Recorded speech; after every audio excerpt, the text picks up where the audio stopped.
On two. Ready? Break.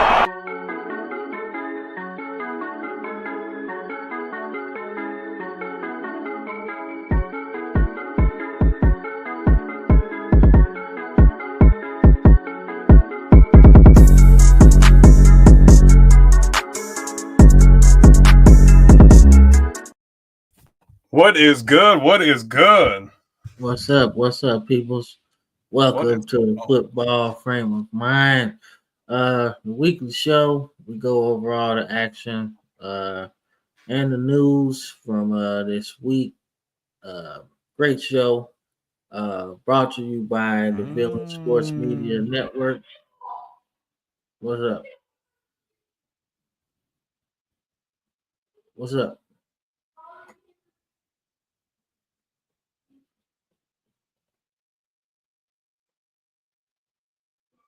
What?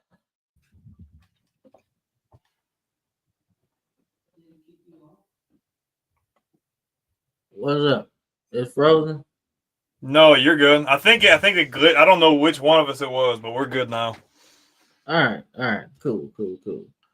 Technology, you gotta love it, right? But nonetheless, man, it's a football frame of mind. It's a Sunday, so you know what that means. Before we get started, man, how you doing? Man, it's a good night, man. We are riding a high right now, thanks to all of you guys. So anybody that's watching live right now, shout out to y'all.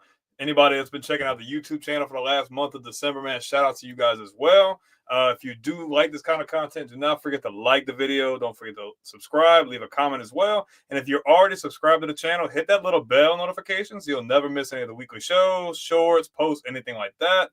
If you like listening in your ear audio, check us out on all major audio platforms, Spotify, and so on. We do streams on Twitch. We have a few football series going on right now as well. Definitely check us out. And you see that logo at the top right-hand corner, the Villain Sports Media Network. Check them out, man. A really cool group of guys. We have a show almost every day of the week, man. Shows like College Sports Villains, No Mercy Sports. We have an Iowa Hawkeye show. We have a wrestling show that's going to be coming back on tomorrow at 8 p.m. Eastern Time. And don't forget about this show. Every Sunday, 8 p.m. Eastern Time. Don't forget. Yeah, couldn't have said it better myself, man. Great show. Great group of guys, man. But we are the flagship show, man, as far as what we bring to the table, man. We just want to keep pushing the brand, and that's what it is. So, but without further ado, man, let's get into this action, man. Let's get into it. All right, so you know the drill. We start off with the college football action, man. So we got to start off with the playoffs, man. The playoffs bracket is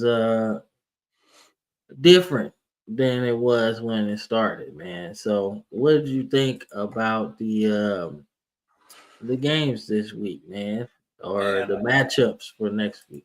I'll speak on last week first. Well, this past week, we say last week, just yesterday. We've seen a lot of really good games. Some endings I feel like were a little bit more unexpected. I did not think that I'm not even gonna say that. I didn't think Tennessee was gonna hit a brick wall like they did last night. I definitely expected. I think we both expected a much different outcome there. SMU was not ready to go to Happy Valley and play Penn State like I had predicted, and they got the brakes beat off of them as well. We've seen Notre Dame and Indiana. Indiana just didn't have enough. Not a very big blowout, about a 10-point deficit. And then we've seen Texas kind of get things back on track. They ran for almost 300 yards on the ground. But if we're looking into next week, the matchups I'm really excited to see. I want to see this Arizona State and Texas game. I think this could be a trap game for Texas, especially if Arizona State can get their run game going as well. They have a really good running back, one of the better ones in the country. We get a rematch with Ohio State and Oregon, which you've seen and I've seen last time was, 3 points or less, I think. That was a really close game, so it's going to be a really good matchup. Penn State and Boise State. I would love to see Ashton Genty go off in this game. I just don't know if Boise is going to be able to contend with that physicality that Penn State plays with. And then we get Notre Dame and Georgia. I'm sorry, Notre Dame fans. This is where you get off the bus because Georgia's going to escort you out of the playoffs. Well, all right. So my takeaway is all the underdogs that got in lost. So I was like, that's what you get because Strength of schedule doesn't matter. yeah, that's what y'all get. Y'all should have just put the best teams in there, not the most deserving. Look, Mm-hmm. you look at Indiana. Okay, they had the opportunity to prove that they belong in this, and they lost to Ohio State. So, what did Yep. you think was going to happen when they played Penn State? Right, they're gonna lose, right? Because what what I'm trying to say, because strength of schedule, man. Come on, Ohio Mm-hmm. State was better than them. Strength of schedule. Mm-hmm. Penn State was better than them. Oregon, that's the top three teams, and they lost to both of them. So what I does that probably tell you? I probably even would say Notre Dame had a better strength of schedule. They played better teams than Indiana played all year, in my opinion. Although they Exactly. had a bad, even though their loss early in the season was to a bad team, they still had a better quality of opponents on their schedule. Right. I'm looking at Clemson, man. Clemson wasn't gonna do nothing with Texas. We already knew that. But they're the ACC champions, so they gotta be in. Mm-hmm. But Automatic bid.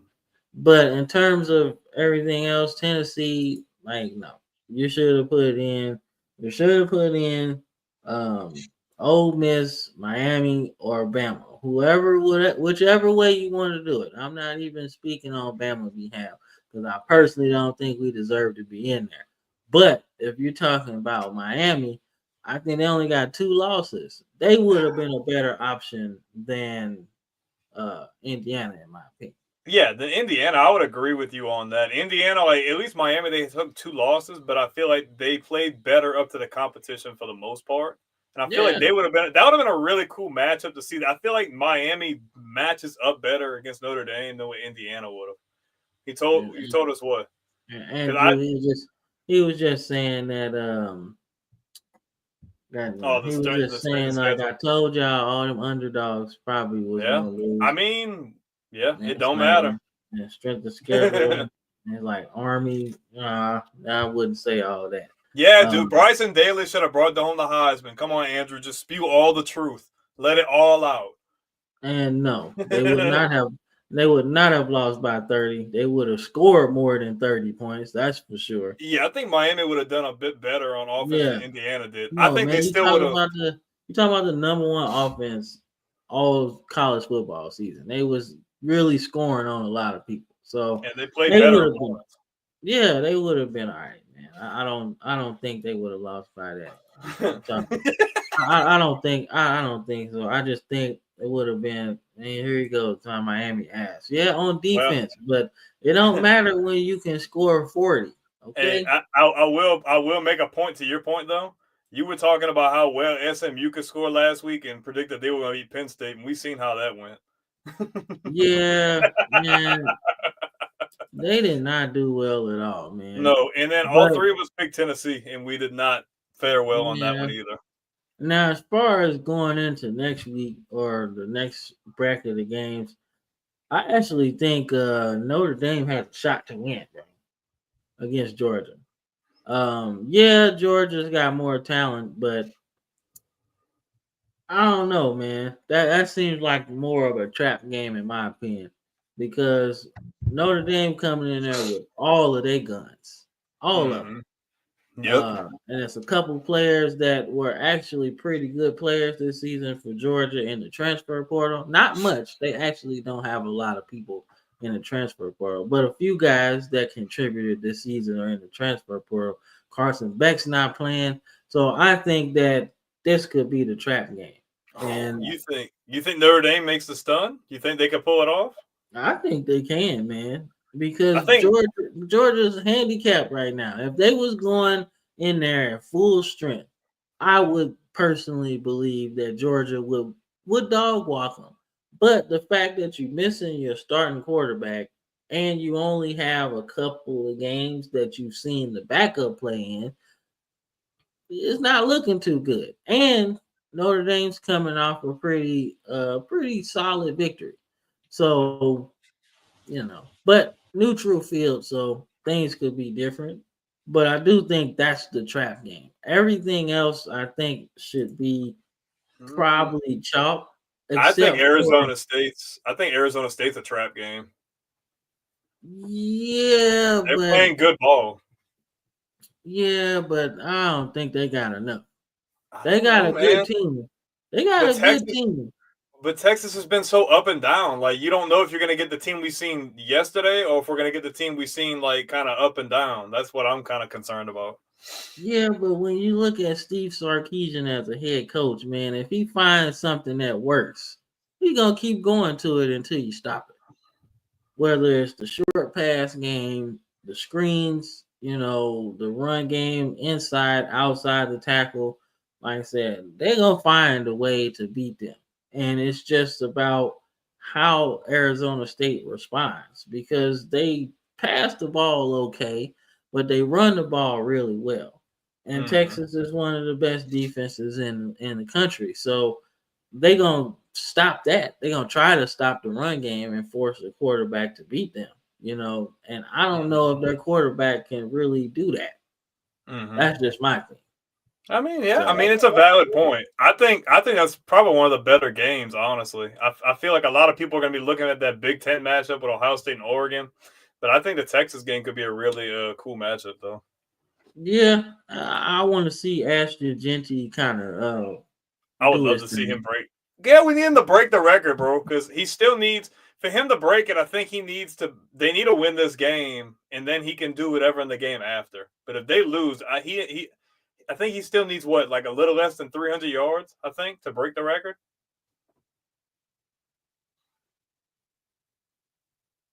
You hear me?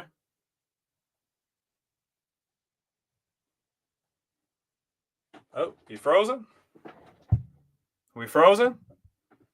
I think we might be frozen, guys. We might be frozen on that end.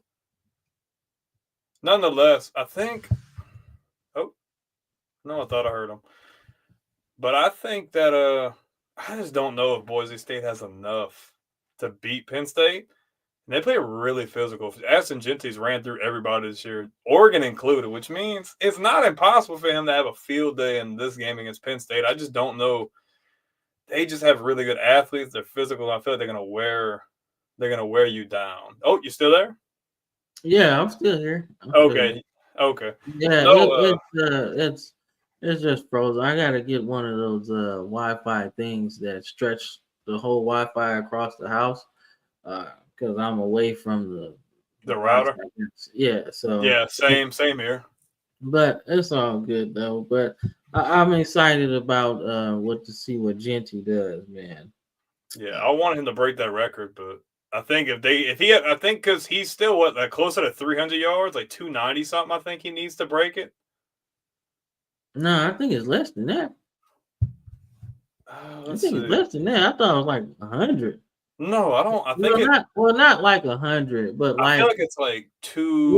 less than 200. I thought it was less than 200. To be honest with you. I don't think so. How many yards does Wow, Ashton? Brandon looks up. He's our statistician. We got a special guest in the VIP room, man.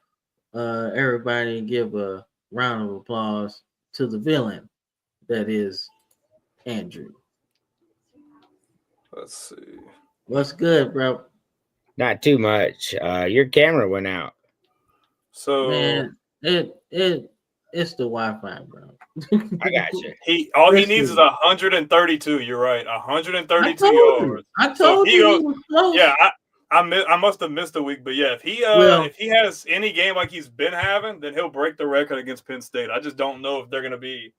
I don't know if he's gonna be able to have a field day against that physical defense they have. I'm telling you, you gotta watch out for Penn State's defender, Abdul Carter. That's the one. Because he's really good. Like, and a good performance in this game is going to continue his rise to being probably the first defensive player taken.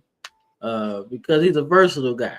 He can play middle, he can play defensive end, outside linebacker. He's a chess piece, man, and he's fast too, man. To be out there chasing some of these running quarterbacks, he's gonna be all right. What you thinking, Andrew? Or are you just watching in the VIP room? No, no, no. I was trying to get a few shares out for the Appreciate that, by show. the way. Nah, we appreciate that for real. Yeah, that's what I'm doing right now. All right, so then I'll hook it up with my sports community and X when we're done here.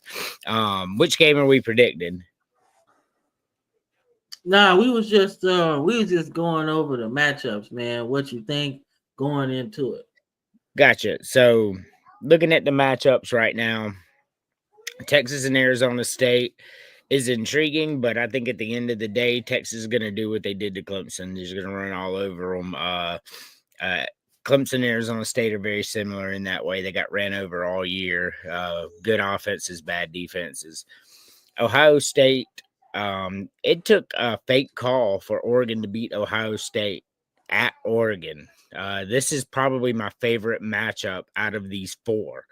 I'm looking forward to this one the most, I guess is what I'm trying to say. It's going to be really fun to watch. Penn State, Boise State, great story, but this is where the story ends for Boise State, in my opinion. Penn State showed who they were. You know, Penn State's been number one in my poll for 4 different weeks this year. And because I think they're that good. Ohio State was my preseason pick to win the national championship, so I'm pretty happy with that right now. And then Notre Dame and Georgia, Notre Dame, man, what a feel good story for James this year. They took that weird loss, but they did beat Texas A&M at Texas A&M. Good season.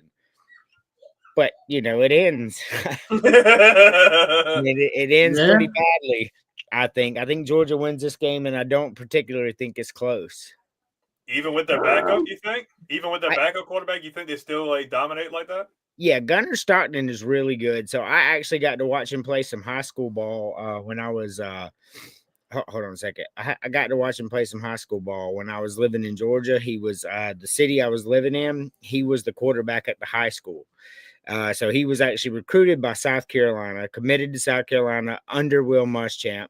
4 days after they fired actually 4 days after they hired Shane Beamer, he decommitted and went to Georgia, a 5-star recruit. Yeah, I think they'll be just fine. I think just about anybody could run the Georgia offense that's halfway competent and really beat Notre Dame. I think as long as somebody can move it, and I think he can, I don't particularly think this is close. Yeah, I agree. I'm actually a little bit skeptic on that, just because going into this game, Notre Dame has some momentum, and this particular game, momentum's everything. And I think when you think of Xavier Watts, I think that's the player to watch in this game. He's an all-pro safety, draft picks, right? However they use him is going to be crucial to the game.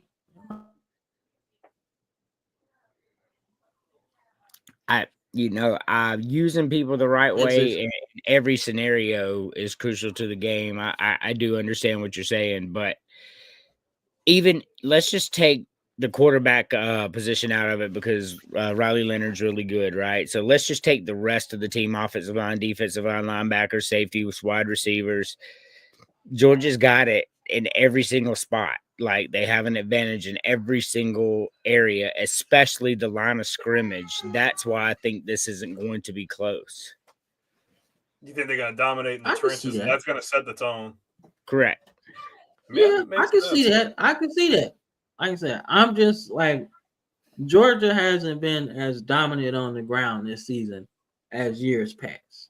So it's not like, oh, they're just going to run them over. They're going to need some plays in the passing game, something. And they've been on and off all season in terms of their passing game.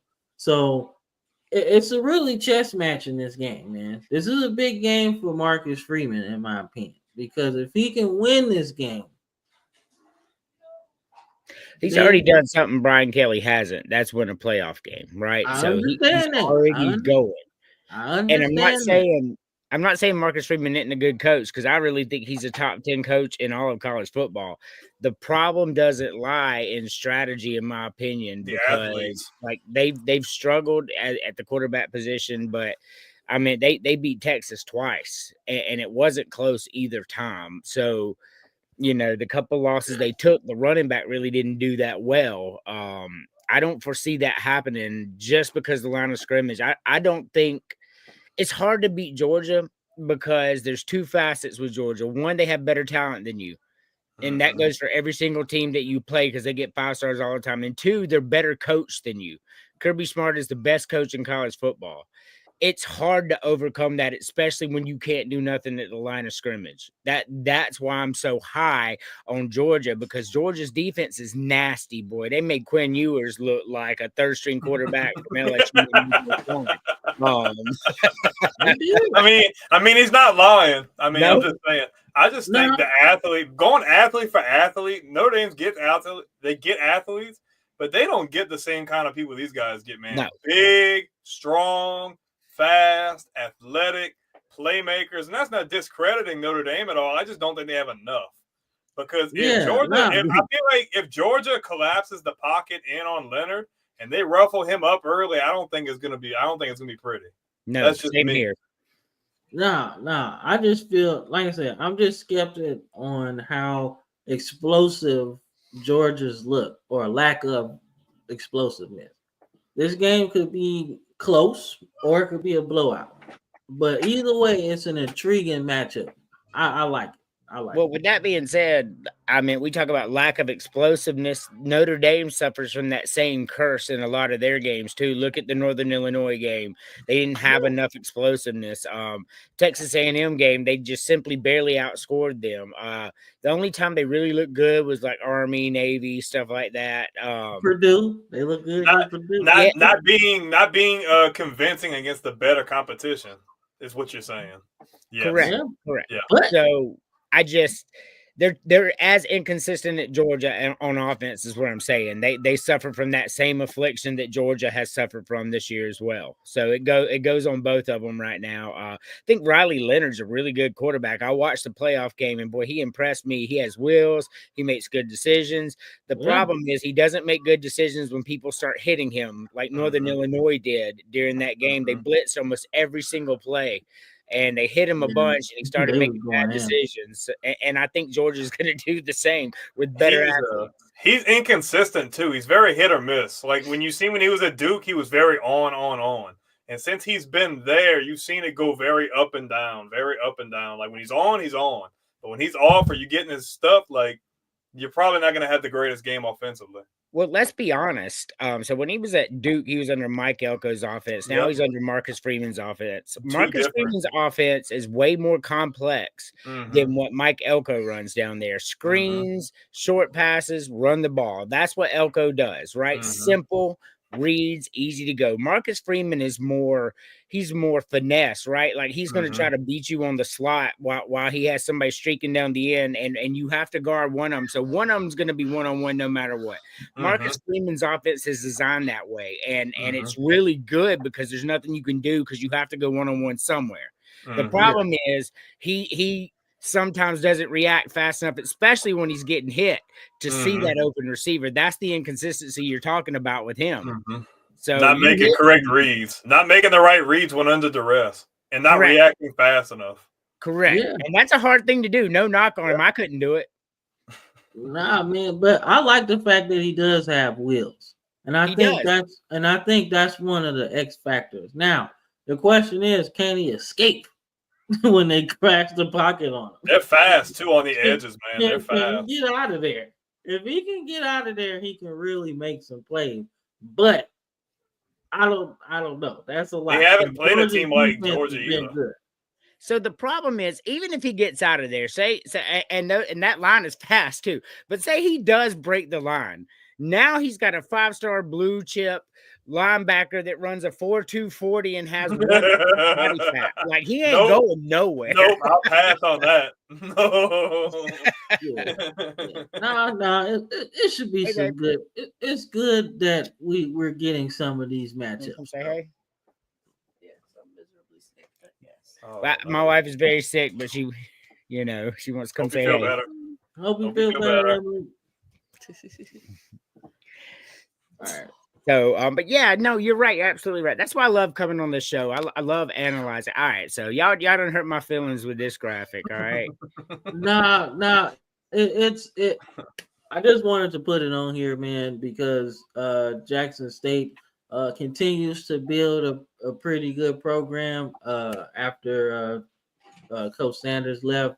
Seem to be stabilizing it to the point where they're winning. It was 10 already plus. built. No, you get what I'm saying though. It's exciting Yeah, I to do. see. I'm just saying he had a lot of success there. Yeah, that's what I'm saying. I'm just glad that it's stabilized because usually when the guy that built it leaves, it kind of tanks sometimes, depending on the coach you hire. So it seems like they've actually built a pretty good infrastructure here. And like I said, I like what Jackson State's doing.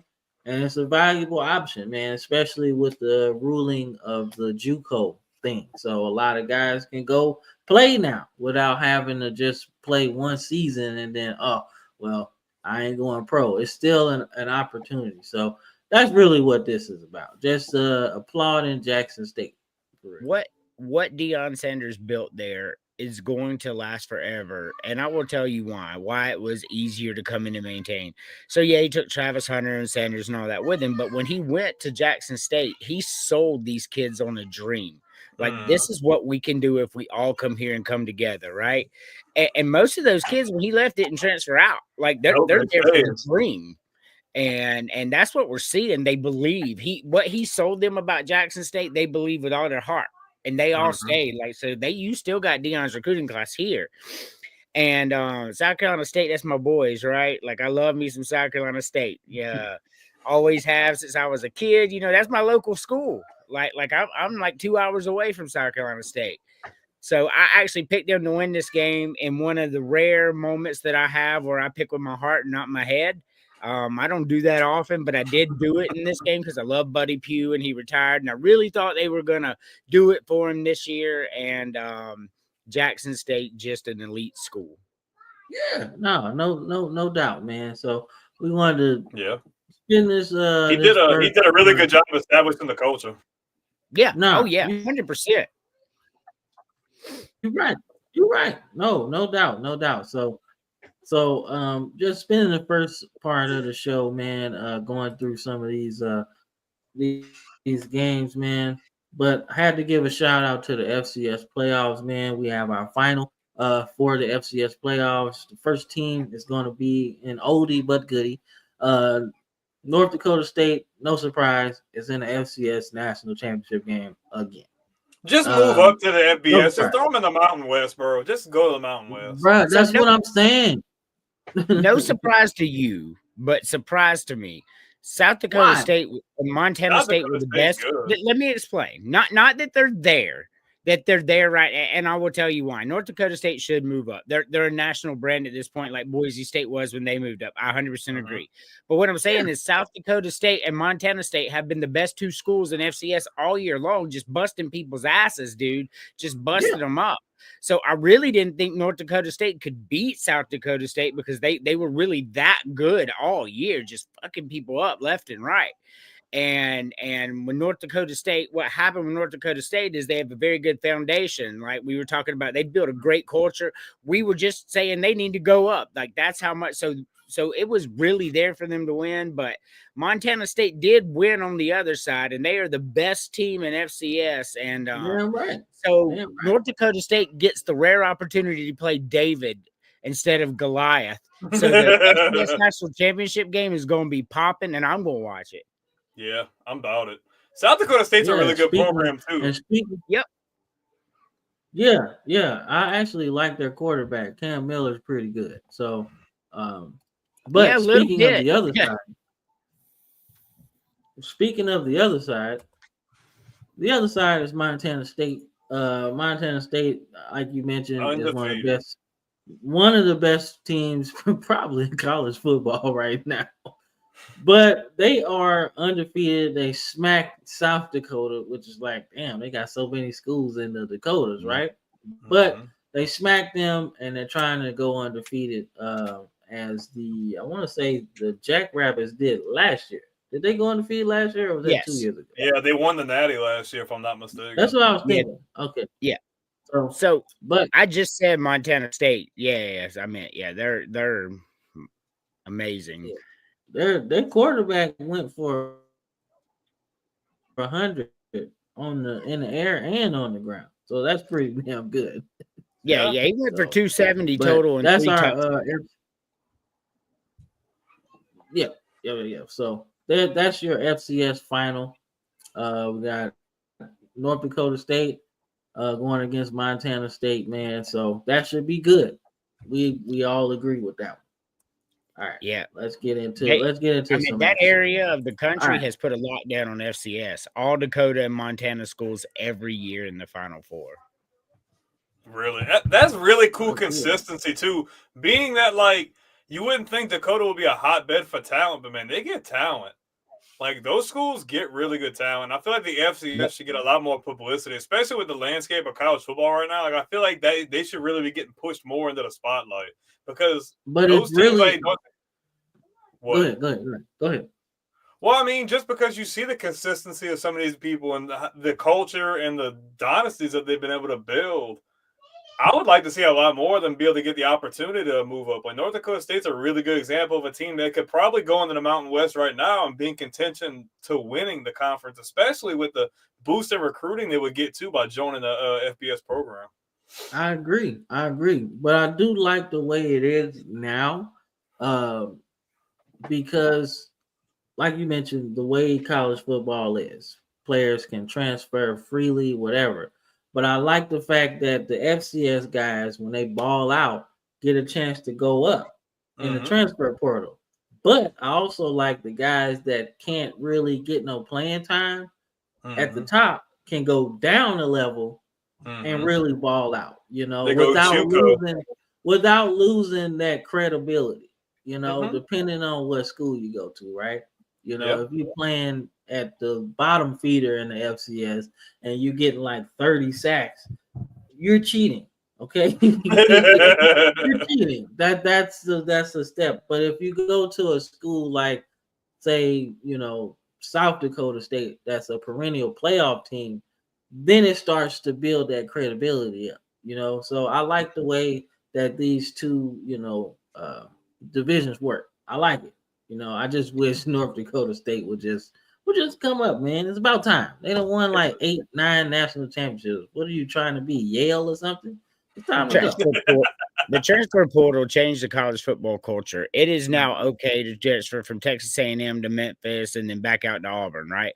It's not a shame anymore. People are going for money. They're going for play style. They can still make money and go play at Memphis and get in a play style that works for them. Better scheme fit.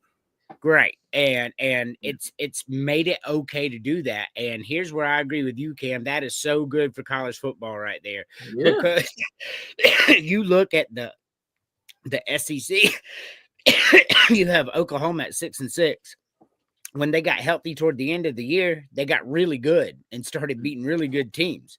And so the level of competition from Georgia at 10-2 to Oklahoma 6-6 is not that far anymore. So, that's why I like the transfer portal. You're 100% right.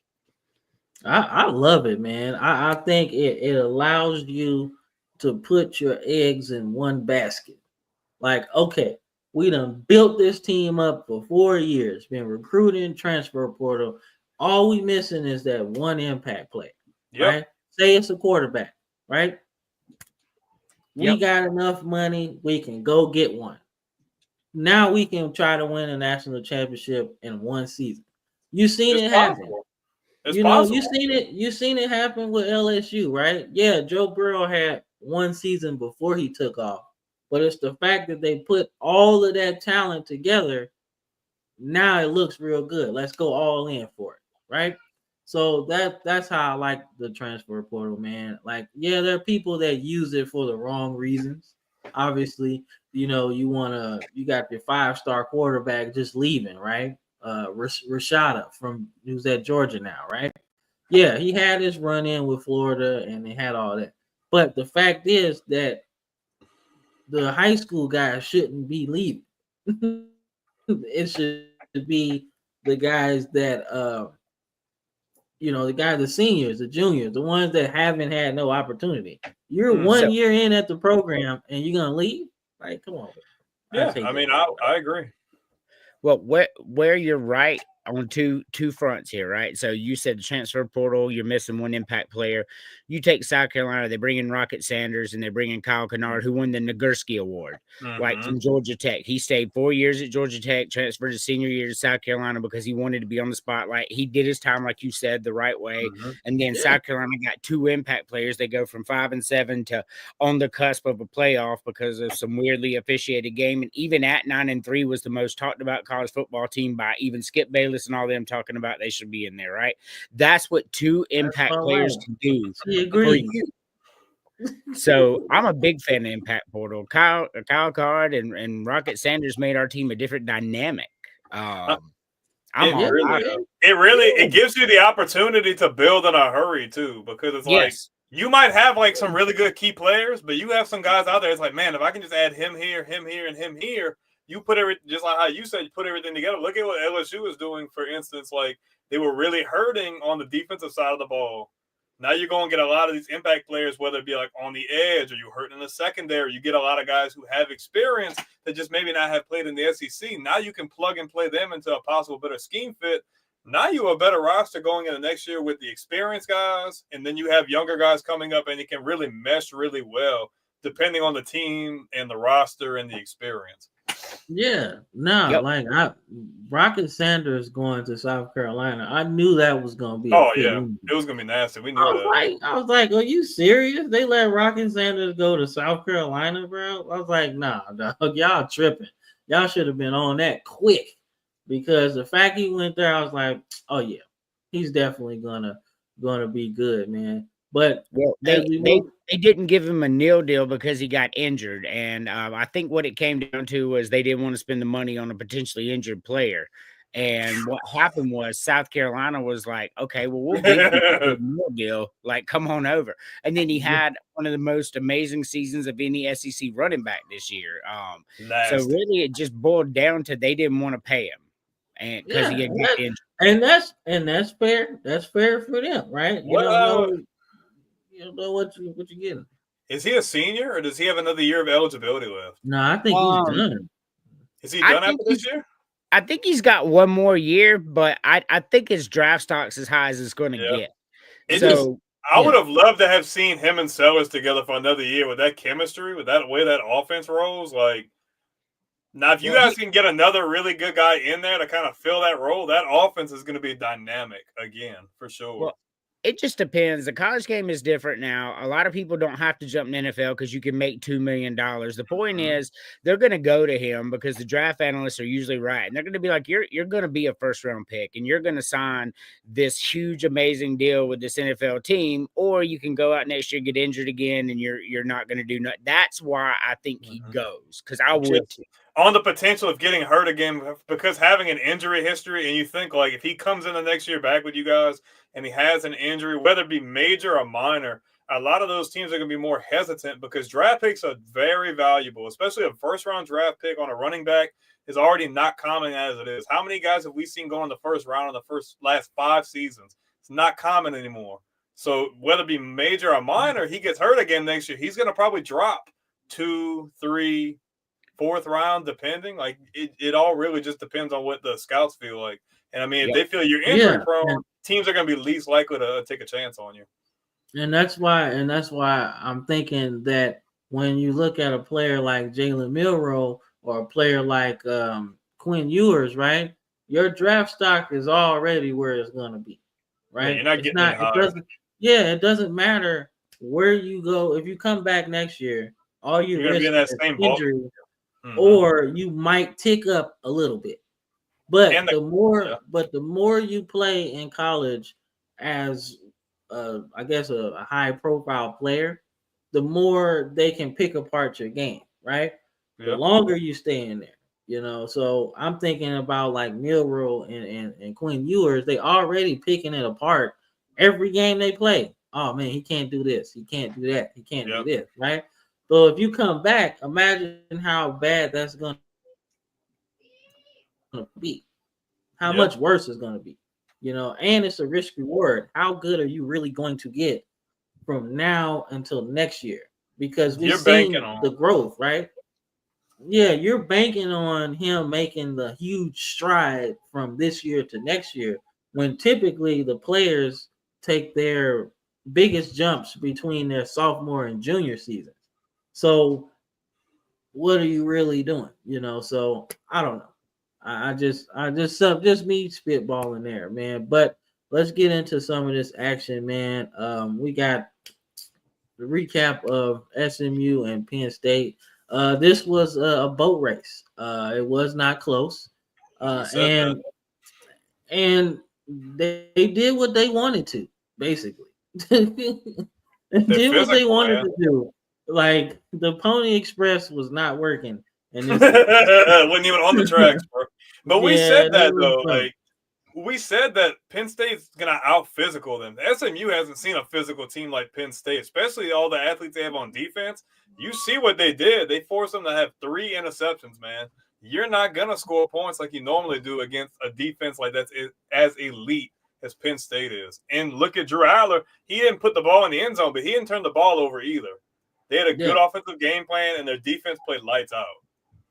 Like, it actually surprised me how good Penn State is playing on offense this last couple games, right? I guess my mind is always on Penn State as this knock them out, drag them out type of program, right? They do their best work when they run the ball, right? And play action off of that. I just think about all the running backs that they've had over the years and the quarterbacks they've had. They've never really been difference maker. They've always been game manager.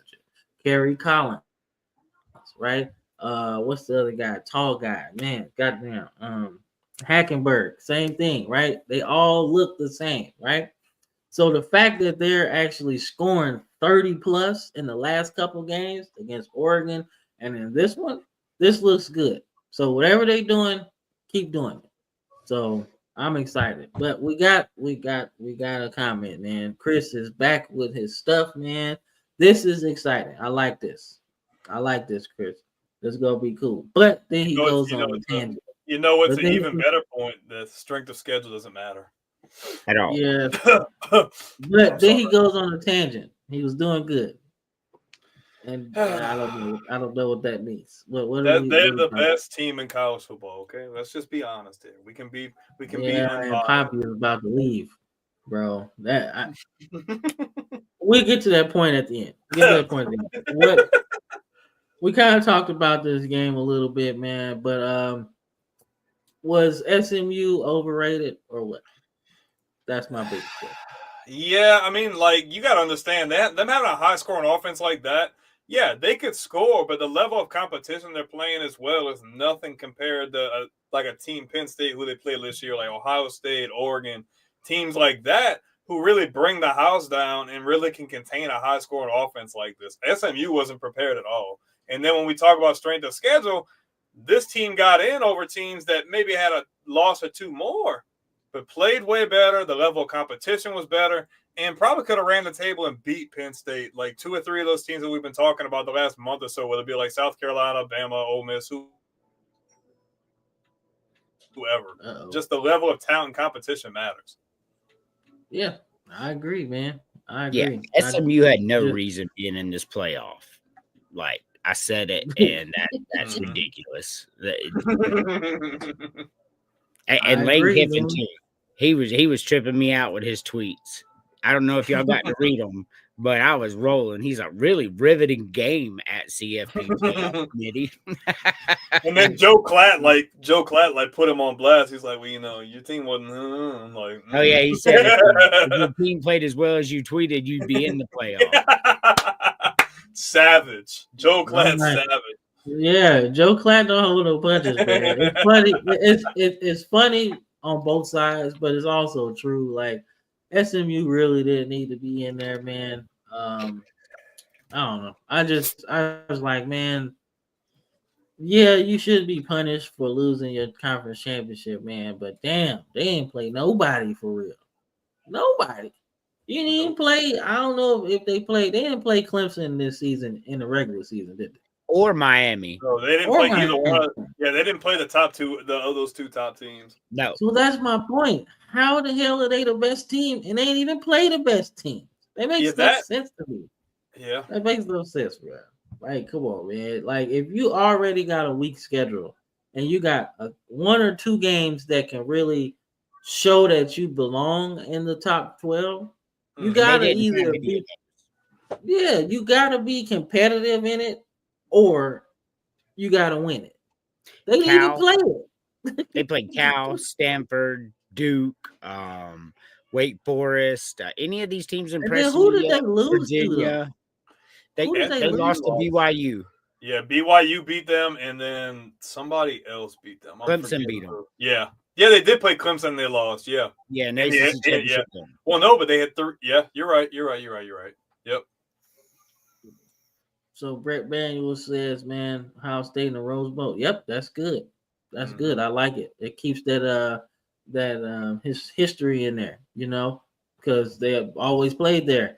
So it's good. That historic tie-in is good there." And then Chris says, unfair advantage, just like they have for 15 years in baseball. We already see the 80. Damn, Cam, he throwing y'all under the bus, bro. How are you going to respond? I'm not responding to Vandy because this little fairy tale that they on is only gonna last for this season, and that's all right. I ain't really worried about it. The cheek clapping will commence next season. All three of our teams.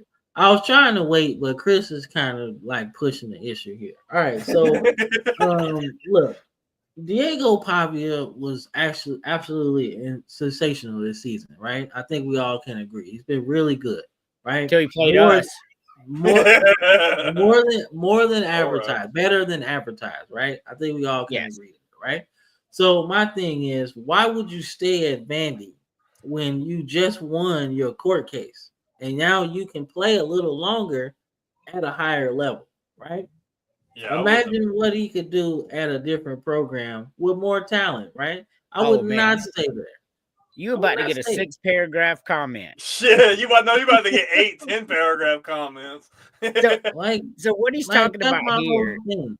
That's my whole thing, right? All right, Vandy's cool. They're in the SEC, man. They once were a powerhouse at one time. They were pretty good, but not anymore. They've never had a 10-win season. They were never good at any point. So yeah, we about to get. They weren't good at all, like in the 50s at all. No, I could swear they were okay. No, they never eclipsed 10 wins. Never. 9 wins is the highest they had, and that was like within recent history, within the last 15 years. God damn, my bad. Sorry, Chris. And to make an even better point, the SEC is going to be even better next year. You got to think Oklahoma's going to adjust. They had a rough year. Yep. Texas is going to get better. South Carolina's going to get better. Kentucky might be okay. And then you look at your already perennial powerhouse teams like Ole Miss will probably be even better. Florida's going to be better. Georgia's there. Like, that's not going to be an easy win. Like I could see them in the same boat, if not worse, next year, regardless of how he plays. Told you. So he's crying about the portal unfair advantage. So they got said, who wants to go to Vanderbilt? Like honestly, you hit the nail right on the head. So I told Chris, I was like, Diego Pavia is hitting the portal, as a joke, man. And he lost his mind, Cam. So that was funny when you said he started like screenshotting Twitter and sending it to us, what Diego Pavia said. You finna get it all in your inbox. It's between that and the Clark Lee leaving thing. It's like equivalent to that. Oh yes. but here's my thing. As a business major, it doesn't make sense for you to stay at Vanderbilt. It doesn't make sense. There. You're not elevating that team to a playoff spot. Not at all. Even if you put Cam Newton on Vanderbilt, right? They're not going to be good. You're not going to the national title game. if he transfers to another team in the conference, you're going to a team that's already loaded with talent that you know is going to get good players, like a team like an Ole Miss, a team like just somebody that you know is going to have talent, and that you're going to eclipse more than freaking 6 wins. Like you're going to go plug and play somewhere you know you're damn near guaranteed a playoff spot. Because he's, and you know what, the perfect place I would love to see him play is West Virginia with Rich Rodriguez. That's where I want to see. So you know where I want to see? I want to see him play at Miami. Woo! Oh my God! The NFL. So there's going to be a spot open in that offense down in Miami. Could you imagine Diego Pavia in that offense down there? Oh man, like, and then all you got to do is run through the ACC to go to the playoffs. That's not that hard. No, not at all. And they got a lot of talent as well, man. So yes. we talked about this game a little bit, so not too much, man. But I'll ask my question again. Was Indiana overrated? Yeah, because when they got put on the big stage, you've seen that they just couldn't compete. Ohio State beat the brakes off of them, and they wanted a shot at redemption. They got in against a team of Notre Dame that's obviously worse than Ohio State, and they couldn't beat them either. They had a good season. By no means did they have a bad season, but for them to take up a playoff spot from a better competition team, whether it be in the SEC or anywhere else, they shouldn't have been there. I agree. I think I was looking at the stats from Notre Dame, and Jeremiah Love has to have a big game against Georgia. Like he has to. Yo, Chris just messaged me and said we were ignoring his comments. I'm like, bro, we talked about your comments for like 10 minutes. Did, Chris? We just did. Like we literally rewind that, bro. Just rewind that. Yeah, rewind. We literally just talked about your comments. Put your VCR and rewind, bro. Put the VCR and rewind. He said it twice. He said the same message twice. So I got the first one. And you got the first two about the FCS championship, and we talked about it moving to Vanderbilt. Come on, man. This is the show we respond to damn near every comment. Don't throw that slander, bro. Don't throw the slander. All right, now this is the game that really caught me off guard, right? So, yes, Ohio State's been one of the best teams all season, right? Most expensive team all season, right? But they hadn't played like their perfect game, right? To the point where everything was clicking. Boy, did they pick a good time. Because what the hell was this? They ran them boys out of town. That was bad. Out of town. Like this was disgusting, bro. And if I'm not hold up. Tennessee was 9, right? Yeah, 9 seed. Okay, so Ohio State had the home game, right? Yeah, it was in Columbus. Man, that's crazy. This is about the best game Will Howard played all season. It's crazy. Like I wasn't expecting that, man. But goddamn, Tennessee embarrassed all of us. All of us SEC. All three of us picked them, unfortunately. Yeah, we did. I felt like they was gonna have this power attack. That didn't mean shit because Nico couldn't do anything. Held them under 50% passing. Yeah, bro. The funniest part about this is the fans. The fans were like, we're going to tear down their goalposts and we're going to throw it in the river. And then they were like, we're going to go and take over their stadium. And they talked a lot of shit, man. And halftime comes, I'm like, yeah, we're just going to go home. Man, they got beat. Yeah, they were gone at halftime. Chris, it's not the fact that we hate blowouts, right? It's the fact that these teams didn't belong in there. They didn't belong. What do you think you would have happened if you had your way? Okay, you want Army in the playoffs, put them in the playoffs. No, I'm saying, had he got his way, put Army in the playoffs in one of these similar situations, and tell me they don't lose by 40-50 in a complete boat race. It's asinine to even think that. No disrespect, but there's no room for that line of thinking. There's just not. No. Like Indiana and SMU did not deserve to be there. That is just factual information. They got beat breaks, right? And then Chris is like, oh, but Tennessee got beat bad too. Well, that's what happens. Football is a game of matchup. Tennessee belonged there. Tennessee proved they belong there. You know who didn't prove they belong there? Indiana with 108 strength of schedule, and the only two teams they played that was above 65, they got beat down by both of them. That tells you everything you need to know. You don't get to go play the 108 strength of schedule, and then get in the playoffs and get beat, and then everybody's like, you deserve to be there. No, the fuck you didn't. It's bad for business. It's bad for the game, and you're taking away opportunities from really talented teams that, although they might have another loss, they should still be in there because you're going to get the better quality of game and competition from them. Yes, correct. And when my whole thing was that even if like it's a money thing, I don't care about Indiana, bro. Right. I don't. Imagine, imagine, like, all right, so Colorado, if they would have beat Kansas, would have probably been in as the Big 12 champion, right? We can assume that if they would have got past Arizona State. Imagine that magnitude. The ratings would be crazy.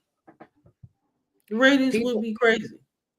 You're right. The worst thing that happened to the Big 12 this year was Arizona State winning and not Colorado, because that would have brought money, win or lose for Colorado, right? Yeah. We want to see the That good. would be huge. We want to see the good matchups. Like Indiana does not have fans. Ole Miss, Alabama, and South Carolina have millions and millions and millions of fans. Like, they're everywhere, right? Man, we got fans in Thailand. Stop playing. That's what I'm saying. Like, it's crazy talk that SMU made it in the playoff. It's crazy talk that Indiana, even if South Carolina didn't get in and you put in Alabama and Ole Miss, it's still better than those two. Like, I think you could have I think you could have at least put 2 out of the 3 in. I'm not saying all 3, but at least 2 out of the 3 should have made it, in my opinion. Right. Look, my whole thing is, right, I remember a couple years ago, like, it's not a basketball show, right? But Oklahoma was in the college basketball tournament, right? And Trae Young was on the team, right? Trae Young, all-star, everything, NBA player, right? But he was the most exciting player in college basketball at the time, right? So they're like, oh, man, they shouldn't be in. Yes, the fuck he should be. That's ratings. Imagine if he goes off and the team goes to the Elite Eight. That run is crazy because he's probably going to have like 40, 50 points, right? My point is, when you have a guy like Cam Ward, he should be on the big stage. Yeah, Miami got lucky, whatever, right? We have our opinions on that. But the fact is that he's a baller. He's a baller. They would have fared better than at least a couple of the teams, but I don't think it would have been by a whole lot. I think you would have saw an SMU type scenario there. I think Miami and SMU were very similar. They beat down a bunch of bad teams to make themselves look good, and Miami would have suffered the same fate that SMU suffered against Penn State. Like, I believe that, because you got 2 games that the refs took. I'm just saying, you look at that matchup, Miami is not that much better than SMU. Like, they're just not. And I think the results would have been similar. However, to your point, more people are going to tune in to watch Cam Ward than SMU all day long. Yep. Let's see. Hold up. Don't wait. Guess what Indiana and SMU didn't do? They didn't get pushed around and punked multiple times by teams that went 6-6. They handled what was given to them. It doesn't matter. Like, they can handle their schedule, but it's all about like what they like. Yeah, you can go undefeated, but with a shit schedule, it doesn't mean you get an automatic bid. Like, that doesn't mean that you're better than a team that went 9-3 but played way better competition. I'm sorry, I'm putting the 3-loss team in there. It doesn't compute. So here's where Chris has crazy talk. So if you take the 2 6-6 teams they lost to, you take Oklahoma at the end of the year, what they were when they beat Alabama, and you take Vanderbilt, both 6-6, right? And you place them in Indiana's schedule, they come out with the same fate, exactly as Indiana did, 11-1. Both of those teams go 11-1 in that scenario, even an injured Oklahoma team. Stop it. That's crazy talk. They didn't deserve to be there. No, they really didn't, man.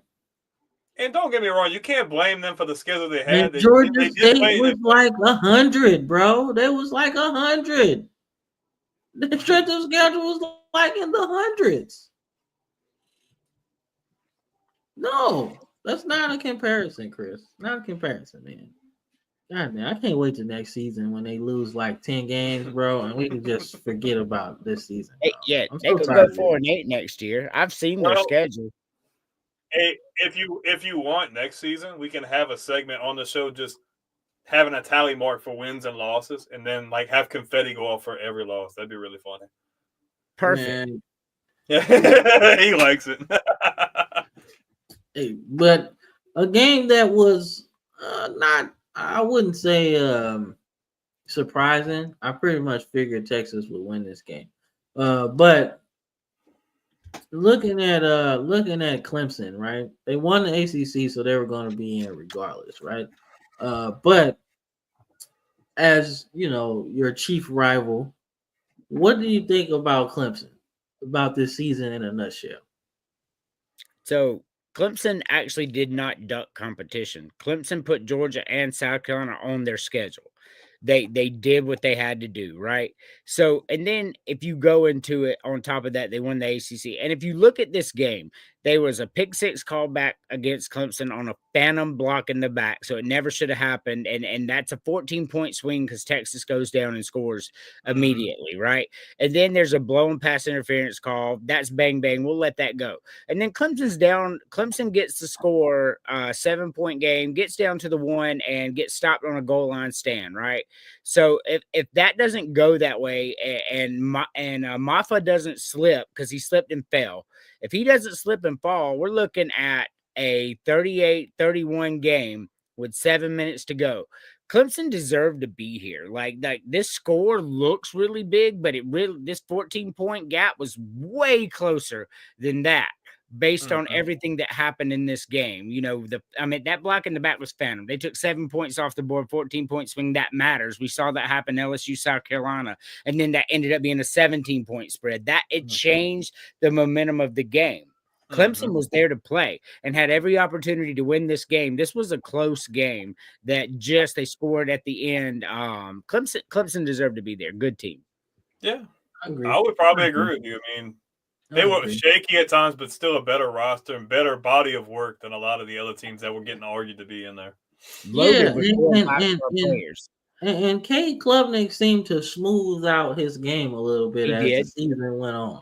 You know, I thought he was pressing a little bit. Playing left and right. Yeah, but as the season went on, man, you started to see how, you know, his decision making got better, and he started to use his legs more, which I thought was one of his best assets, in my opinion. Well, look at this. Texas has the number one defense in the country, they said, right? Number one. They're number one. He threw for 336 and 3 touchdowns on them. Cade Klubnik's a baller. You're absolutely right. Yeah. Yeah. Like me and Brandon was saying that, like, I want to say maybe it was 2 years ago. It was like when we were picking the ACC champion. I was like, well, I like Cade Klubnik. I like him, and I guess now he's reaching his full potential, right? But this is kind of the player that I was seeing, because when Clemson's at their best, their quarterback has to move a little bit. He has to be an improviser. Yeah, every quarterback that Clemson has had that's been good, they all can run a little bit. I mean, Taj Boyd could do it. You know, Deshaun Watson could do it. Trevor Lawrence could do it, which really shocked a lot of people. He can get up when he wants to. So like now it just felt like they were getting back to that DJU situation. He wasn't moving like they needed to do in the run game. He just has bad decision making. That's DJU's problem. He has the talent. But Cade Klubnik he's already in the top 10 preseason Heisman. He's already in it, right? Yep. I said at the beginning of the year how good he was, and Clemson was going to win 10 games. And remember, Chris said it was crazy talk. And Cade Klubnik is the worst quarterback in college football, and crazy. Would beat those teams. They lost to freaking Georgia State. Who's not beating Indiana or SMU? He's saying Vanderbilt's not beating them? Who said they were going to beat them? Me. I mean, honestly, look, yeah. They ass, bro. I'm sorry. Vanderbilt's ass, bro. And you're lucky I got him on the show anyway. Okay? God damn. We're giving you screen time. Undeserved screen time. Undeserved screen time. You're lucky I got him on the show anyway. But they have an intriguing bowl game matchup that I want to discuss, right? So Northern Northern Illinois gets the big upset, one of the biggest upsets of the year, going into Notre Dame and beating them. They continue their season and finish 7-5. They take on Fresno State at 6-6 in the famous Idaho Potato Bowl, right? Not the most intriguing matchup, but a matchup you don't really see. So I'm excited. What y'all think? Just throwing it out there. Some bowl games that interest me a little bit. I got Northern Illinois. Now I haven't had a whole lot of time to really watch these guys in the level body of work. I think it's still a cool matchup. Yeah. I'll say I'm gonna go with Northern Illinois, but I don't know what kind of game we're really gonna see from this. Nah, I just like the Idaho Potato Bowl, man. It really sounds cool, and it's been around since I was a kid. They ain't changed the name. It's not the Aflac famous Potato Bowl. It's really the same. You know, we ain't got to worry about all that sponsorship stuff, and it's perfect. So I was going with the Huskies as well, man. They had a really good season. So no better way to finish it off than winning the bowl game, man. That's all. Yeah, I think they had a good season. I think that's my little boy. I think Fresno State matches up really well with Northern Illinois. I'm gonna take Fresno State to win this game. All right, no, that's fair, man. Like I said, just a matchup. I was like, damn, this might be pretty cool. I think so too. All right, so now Chris gets his screen time. All right, so Georgia Tech takes on Vanderbilt, man. Usually when it comes to bowl season, I'm all about the SEC teams, man.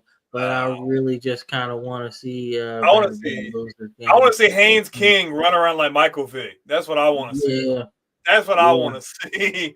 Yeah, so, Haynes King be getting up, man. He be putting them up. He be gone. The game day crew did their picks, right? And 5 out of the 6 chose Georgia Tech to win this game. And it was so funny because Chris was putting it in the chat. He's like, noted. Well, it's going to be noted because Georgia Tech is going to as he should. He should. Haynes King is nasty. Arm talent and his ability to run around with his feet. Like that's dangerous. So y'all picked Georgia Tech to win? Yeah, I got Georgia Tech. See, the problem for me on that front, Georgia Tech had 4 opt-outs already. That scares me a little bit because your backups matter. I don't think Vanderbilt's had any opt-outs at all because Chris would have told us 432 times. So I'm going to go with Vanderbilt to win this game in a close one. Oh, shit. I'm glad you're here.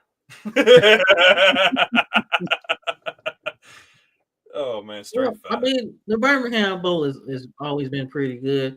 And Chris says they lost their left tackle. Well, that's pretty bad, Chris. That is that's one of the most valuable positions on your team, left tackle. It is. No doubt. But he plays at Vandy, so probably not a big loss.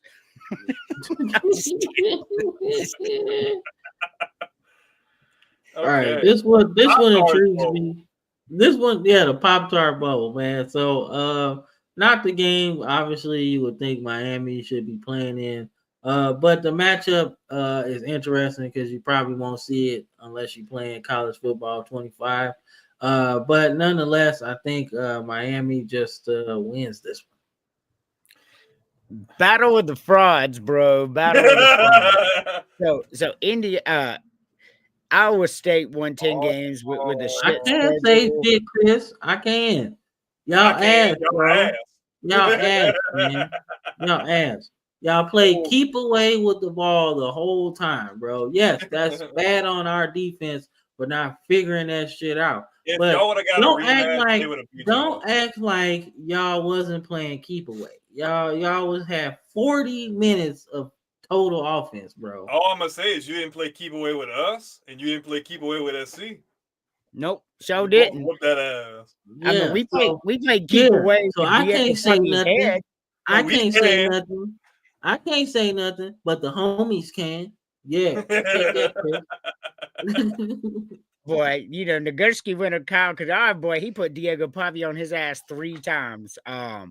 But this is the battle of the frauds here. Both these teams have good records, and neither of them are any good. God damn, Andrew. Yeah. Shit. I just call it as I see it, man. That's why I'm the villain. Miami was good, bro. It was better than Iowa State. Miami is not good. That is not a true statement. But they are better than Iowa State. That is a true statement. Give me Miami. Yeah, I'm going Miami, man. Iowa State's been so up and down, bro. You had them thinking they were pushing them in the polls, and they started dropping those games they shouldn't have lost. I think Miami's got more talent, and I think Miami's going to throw the ball all over them. I got the Hurricanes. Yeah, me too, man. What I've seen from Iowa State in that title game, they ass, man. So, sorry. Y'all going to lose this one. All right. Now, that's a good, but I will say one thing though. Washington State's quarterback isn't going to be there. Yeah, that's why. But like I said, we went into the season talking about Fran Brown, head coach of Syracuse, and me and Brandon was just like, wait, he's a defensive back coach. He got a head coaching job. So we both was looking at each other like, really? Because I like Dino Babers. I did. I liked him at that because he had a few good wins against some good teams, but he lost to other teams that he shouldn't have. But nonetheless, I thought that Fran Brown was I thought it was a stretch, right? Considering Syracuse was okay, right? 6 wins plus the last few seasons, right? But I was like, damn, I don't know. But getting Kyle McCord was one of the biggest moves of the offseason because he completely changed their team around. So I'm excited to see what Syracuse can do, getting that 10-win season. That's what I'm hoping for. Holiday Bowl has always been good historically, so this might be good. What you thinking, Andrew? So here's exactly what I say. Syracuse had a couple of just bad breaks, or they're 11-1. They really are. It was just I was trying to pull it up because I really want to emphasize this point real quick about who Syracuse is. Washington State played a Mountain West schedule. They played a Mountain West schedule this year because there is no Pac-12, right? Mm-hmm. So that's where we stand on that. I'm trying to bring up Syracuse, and they won 8 games, and that's fantastic. The problem is they played one really good, well, not good team. They played one team that was not Mountain West, and that was a 4-win Oregon State team, and lost. So so technically Oregon State won the Pac-12. Oregon. So they lost to Boston College and Pitt. So get him over there. So they lost to Boston College and Pitt, both really weird, bad breaks. Hold on. Syracuse wins this game very easy. That's what I was trying to say. Yeah. Washington State not having their quarterback is a big deal because he was pretty much the focal point of their offense. Them not having them and Syracuse being able to move the ball up and down the field like they have been, I would probably agree with him on the point that I think Syracuse wins this game by 17 or more. No, I agree. That's a big, but he's gonna be a big pickup in the transfer portal. I forgot where he went though. Yeah, I heard a few different teams that were looking at him. I don't know did he end up picking his destination already or who? The quarterback from Washington State. Oklahoma. Yeah, he is going to Oklahoma because Jackson Arnold transferred out. Jackson Arnold transferred out. He's going to Oklahoma. Yeah, Jackson Arnold's at Auburn now, and he went to Oklahoma. Yeah. That would be interesting. I mean, so we've reached the NFL.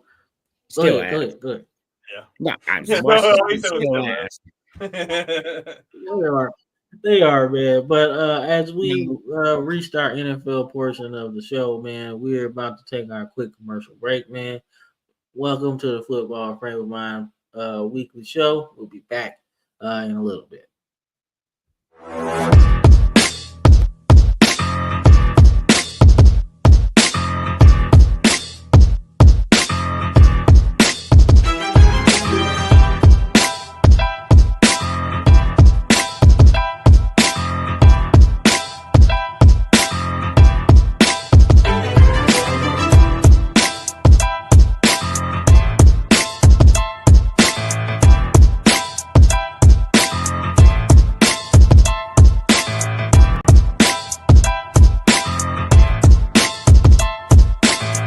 Hey man, I don't care. I'm on this Darnold train. I'm riding with Darnold. You riding with the Vikings? I'm riding with the Vikings, man. Oh man. I'm riding with the Vikings, man. man. You was talking about taking a bath in the Kool-Aid earlier with the Falcons. Nah, you done definitely got submerged in this Darnold train. The Darnold train continues. The commercial will keep going as long as the Vikings are playing in this regular season, man. Why? Because I'm the one that picked them on this show to begin with. So I just want to point out that Syracuse beat Miami this year too. That's what I was trying to get to when the boy wanted all his stuff. So I mean, they beat Miami down. Syracuse did. They're finna whoop Michigan State's ass. Oh yeah, I hope to see that too. It's cool to see Syracuse, a team that's normally known for basketball, be able to be prolific on offense and be able to really go up and down on some of these teams. Well, I mean, all right. Yes. I mean, it's not like Syracuse hasn't had some good players though. No, they've had talent. They've had some years of really consistent football. So, they had Donovan McNabb. Yeah, Marvin Harrison, Ernie Davis too. He won Heisman. Yeah, so and then you had I want to say Jim Brown went to Syracuse too. I want to say yes, I think like long time ago. But he was really good at lacrosse, though. He was just destined to wear orange. Yeah, unfortunately. but as we get into the NFL stuff, man, this obviously is subject to change. But this is the current playoff picture. Syracuse. Yeah, that's what I'm saying. I know, because Ernie Davis, the Express, he went there too. So, but yeah, this is the current playoff picture, man. Teams is in. This is before coming into today. So, subject to change, but the Chiefs obviously are sitting pretty at number one, man. The Ravens clinched today. So that's real well yesterday. So they're in. So only 2 spots left in the AFC? 2? 1, 2? No, you get one more spot in the AFC because you got 2 wild card spots now, correct? You get 2 wild card spots and the 4 division winners. Okay. Yeah. You got one more team that can get in there, and the NFC, you're still waiting to see what's going to happen in the South, and then you have 2 more wild card spots there as well. All right. Yeah. Then we look at the teams that are fighting for their lives, to try to get in. So I see the Rams, so that would be the NFC West champion. And then you got the second wild card from the NFC North. And then the Commanders will be probably that second team from the NFC East. Yeah, and you're waiting to see what's going to happen with the South because, Andrew, isn't Atlanta still in contention? Because I want to say, didn't Tampa lose and they're still kind of in the hunt? So here's what's going on. So if the Bucks lose today, which they're losing 20-7 currently in the second quarter. So if this holds on and the Cowboys win, they will have the same exact record as the Falcons at 8-7. And the Falcons won both head-to-head games. So if the Bucks lose today, the Falcons are actually in first place in the South. So the Falcons, all the Falcons need to really do is just win out, and that's 2 more games. Well, the Bucks have to lose 1 because they're So if the Bucks lose tonight and that trend stays, and Atlanta wins the next 2 games, it's a wrap. The Falcons win the South. Well, it means we will at least pick the right division winner. I mean, we didn't expect it to go exactly like that, but still, I'm not sold on Tampa, man. They're so up and down. Like, I definitely see. I mean, the Rams. What's Seattle's record? I thought Seattle was still kind of in this conversation as well. Yeah, Seattle's underneath the Rams.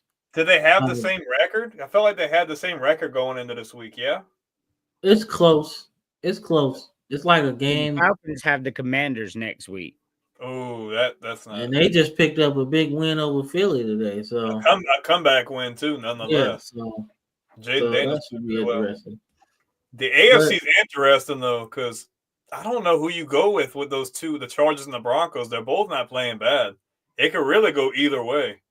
Man, the Bucks got the Yeah, Panthers and Saints. So the Bucks have the easier path. Mm-hmm. Well, not the way the Panthers playing right now. Who they beat earlier? They figured something out.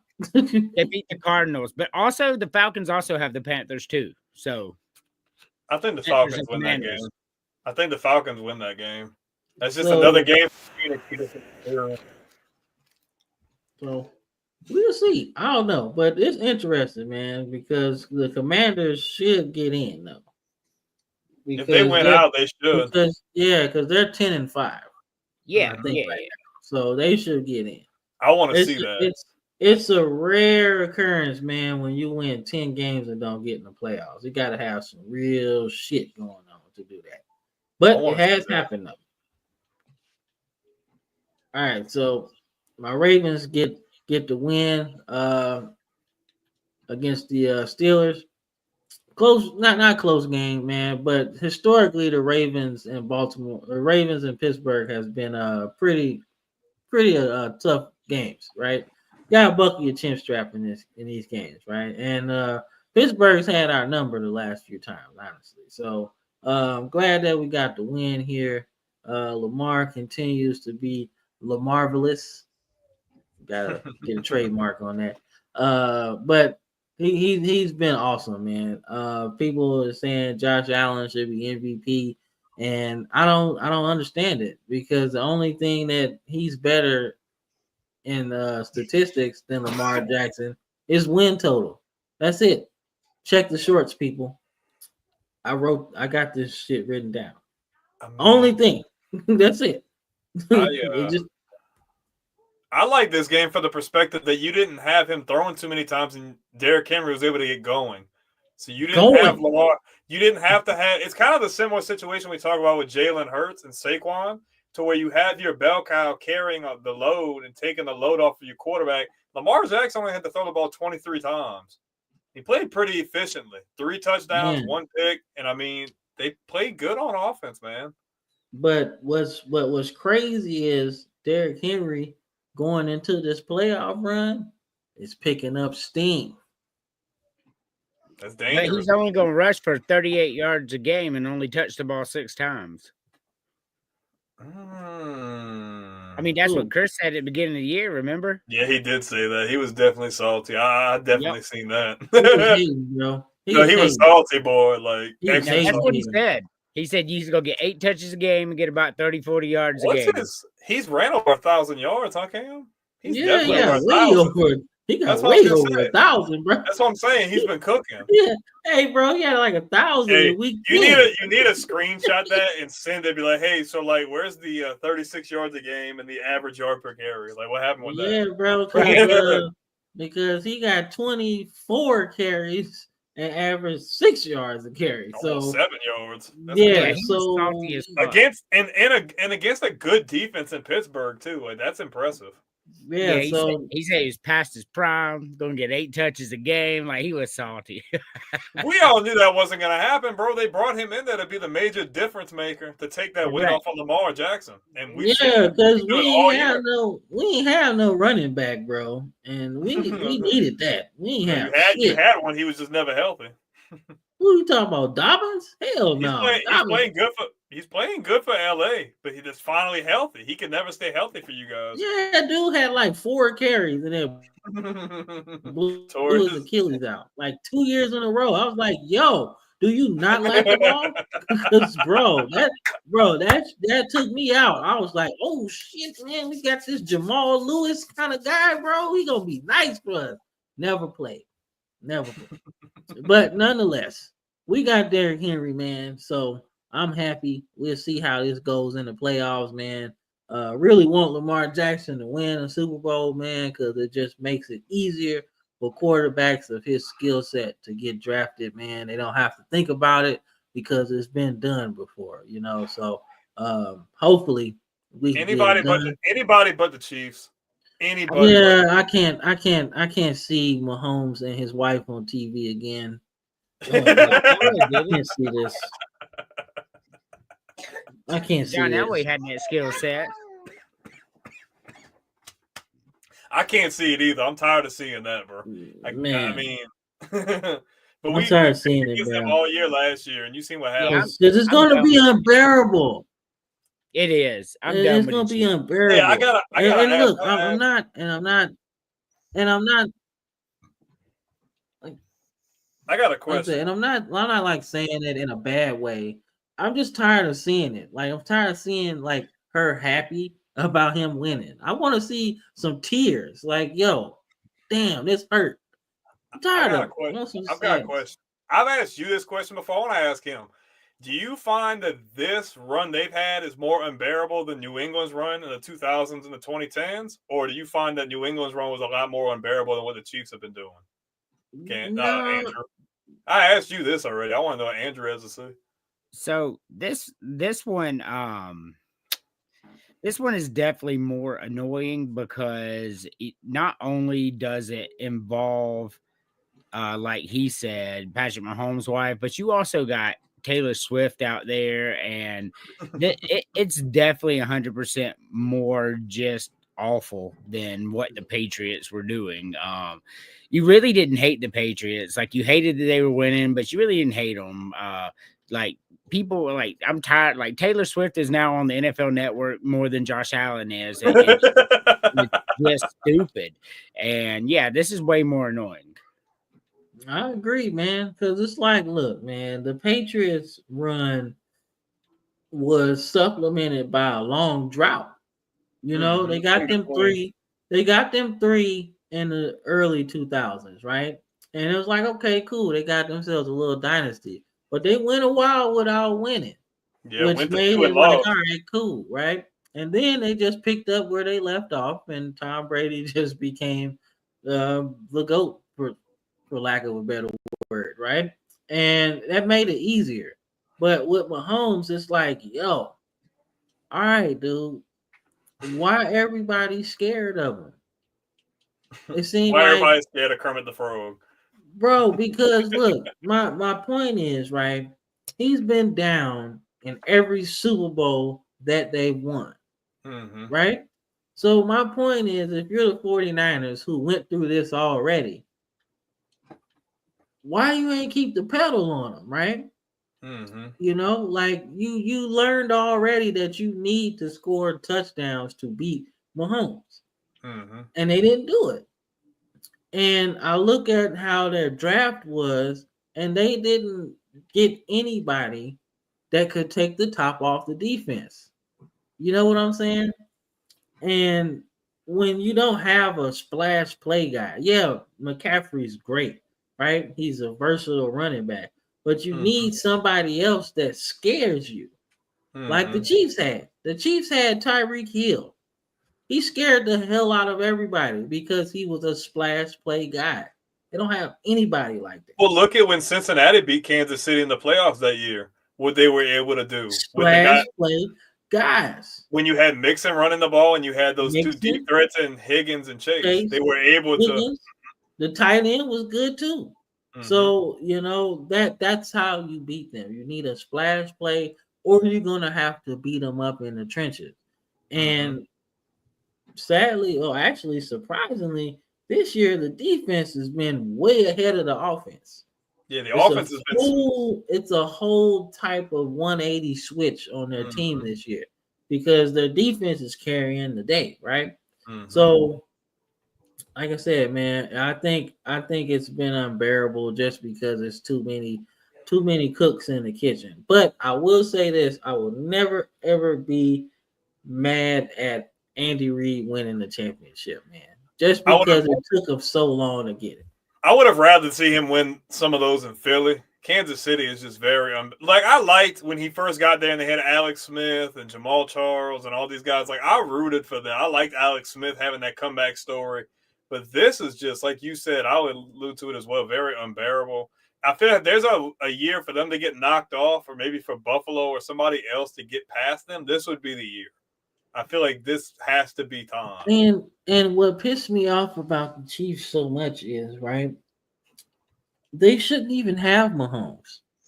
No, the Saints They were they going to shouldn't draft him, but even they they freaking hopped shouldn't him. even have him. That's the thing. That's what pissed me off. I'm like, yo, are you serious? Mitchell Trubisky? What Yeah, did the you Bears- see? The Bears Chicago, passed on what him, did and you then see?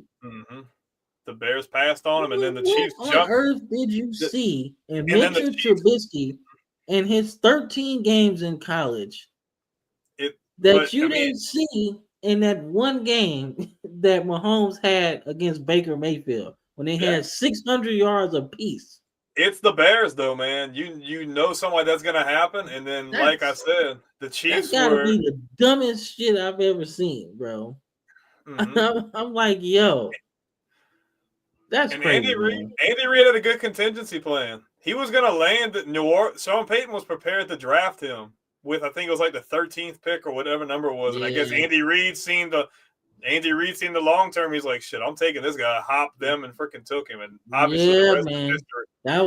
That was wild, man. As we speak Imagine about if he the would have Chiefs, landed there. as we speak about the Chiefs, man, Chiefs take care of the Texans, man. We want to send some prayers out to Tank Dell, man. Out with another serious leg injury, man. Last year ended premature for him, and then this year is gonna end the same, man. So hopefully he can come back healthy and more explosive, man, after this, man, because that was a tough injury to see. But Chiefs take care of the Texans, man, and hey, Chiefs are 14-1, man. The worst 14-1 team I think we've ever seen. No, that's not the worst 14-1 team we ever seen. Who's the worst? The worst 13 plus win team was that Titans team with Chris Johnson. With Norv Turner running, not Norv Turner. Yeah, you talking about with was it Wisenhunt? When they had Kerry Collins at quarterback. Yeah. I was like, are you serious? Why are they so good? And then they got boat raced. Yeah, they got tore up in the playoffs, man. But that was the worst 13 plus win team that I've seen. I was like, nah, they ain't gonna last. They ain't got it. I just don't have it, bro. Like if they win the Super Bowl, if they won the Super Bowl that year, I'd be like, how the fuck would y'all do this? Yeah. I mean, but you see teams like that, not as much lately, but even like remember that era where the Chargers had went 13-3? And everybody swore up and down that they were explosive. They were going to run through everybody. Yeah, they went 14-2 and lost to the Patriots in the playoffs. They did. And what's crazy is they got this sound bite, right? Because Tim Brown made the guy intercepted it and he made a fumble. He forced a fumble, right? But there's a sound bite of Mari Schottenheimer telling the DBs, hey, when you catch it, get down. Because they be stripping the ball. And that's exactly what happened. They wasn't listening. Sorry. They wasn't listening, man. But we got Carolina, man, taking care of the Cardinals, man. Bryce Young seems to be slowing down a little bit, figuring it out day by day, growing as an NFL quarterback, right?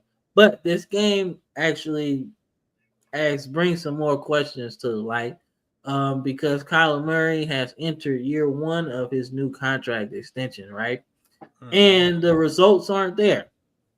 Let's just be honest, right? Big money deal, no playoffs, right? Now, you could attribute this to the Cardinals being just a bad team, but they've had some talent over the last few years, right? But what do you think that they do with Kyler Murray in the offseason? Is he safe? Do they trade him? What do you think they do? That's my biggest question about this game. I don't know if they move him though, because it seemed like they were really like invested in him coming into the season. And then if they move him, where does he get moved to? That's an even better question. I don't know, bro. I'm asking the question, dog. I'm the mediator here, bro. I don't know where he go, bro. He looks like he's very focused on his Andrew on that moon mountain, dog. He with me. No. It's your show, and I'm trying not to. Oh, dude, jump in. We want you to jump in, man. Dude, that's why we brought you in, man. We could have left you in the VIP room, and you could have just watched the show closer than everybody else. But we love your expertise, man. You bring it all together, right? Like if we got a stalemate, you gotta be the trump card, okay? You gotta do. So I actually watched this game because I'm in the Charlotte Panther you couldn't watch area.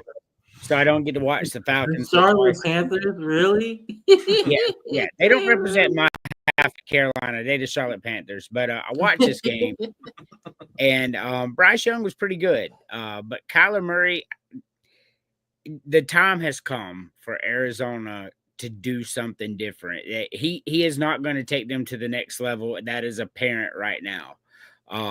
There's several teams out there, including like Tennessee Titans, that just need something. And Kyler Murray would bring that there. There's so many good quarterbacks in the draft this year. Even if they only get like the 15th or 16th pick, one of them's going to be there. So I don't know, man. I think you move him. I don't even think you really want him mentoring the new guy coming in. Might transition some bad habits. Yes. You want a fresh guy. I mean, it's not the strongest class by any means, quarterback wise, but they do have some names in there that, even if they're not necessarily the long term answer, just could be a fresh face, a breath of fresh air. Because I don't necessarily not care for Kyler, but like you said, I think it's just time to bring in something new. Like the Cardinals have overachieved this year. I think if you just get a fresh face in there, brings a new attitude, new vibe, new aura, and the rest of these guys, I mean, Buda Baker just signed an extension to come back. So you got another big guy coming back. Bring another quarterback in. It don't hurt. Like you can get some kind of value for someone's gonna give you picks for Kyler Murray. And I mean, you said the Titans. That's not a terrible option for him, to be honest with you. Gives him a fresh start, and the Cardinals can go moving into next year with somebody new. Hey, and then they can trade us for Kirk Cousins. See? Yeah. Kirk Cousins should go to the Titans. That's a really good fit. Yeah, they can have him. I mean, MPJ come in, all of a sudden, 24-7, like that change we were just talking about, that fresh face. It's a different Falcons team now.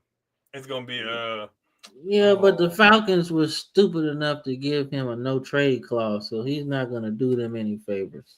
Yeah, he's gonna go where he wants to go. That was dumb. Yeah, so they probably will just eat that money and then call it a day. They're gonna pull a Denver, like how they did with Russell. Yeah, because that was crazy. But you know what? Russ was bad, but he wasn't terrible, if that makes sense, right? If you look at his overall stats at the end of like those seasons, he wasn't that bad. Kirk turns the ball over a lot more than Russ, but Russ did make some poor decisions. Yeah, he did, nonetheless, but he wasn't like bad. He wasn't terrible. He didn't work in Sean Payton's system. Like it did not work out. He made a lot of bad decisions because of the way the offense was called. It's not what he was used to running. That's why Pittsburgh's a better fit for him. They're more streamlined. Sean Payton, you got 7 receivers running, you got running backs running out of the back. I mean, like it's just complicated. It's a very complicated system. Which is why Drew Brees, who had a high football IQ, was able to really move that system the way he did. Kyler Murray just needs it simpler. Russell Wilson just needed it simpler, and I think that's why you're seeing the success in Pittsburgh right now. Yeah, I would agree with that. And I mean, you talking about Denver with that offense, that's kind of like why Bo Nix is kind of like playing the way he's playing. Sean Payton's playing to his strengths. And he kind of fits the same kind of archetype that Breeze had, like in the same kind of stature, quick release, dump in, dump out, just stuff like that. And I feel like that's why they're having the success they are. Yeah, that's crazy that Auburn tried to make Bo Nix into Michael Vick. just forgot he could pass, bro.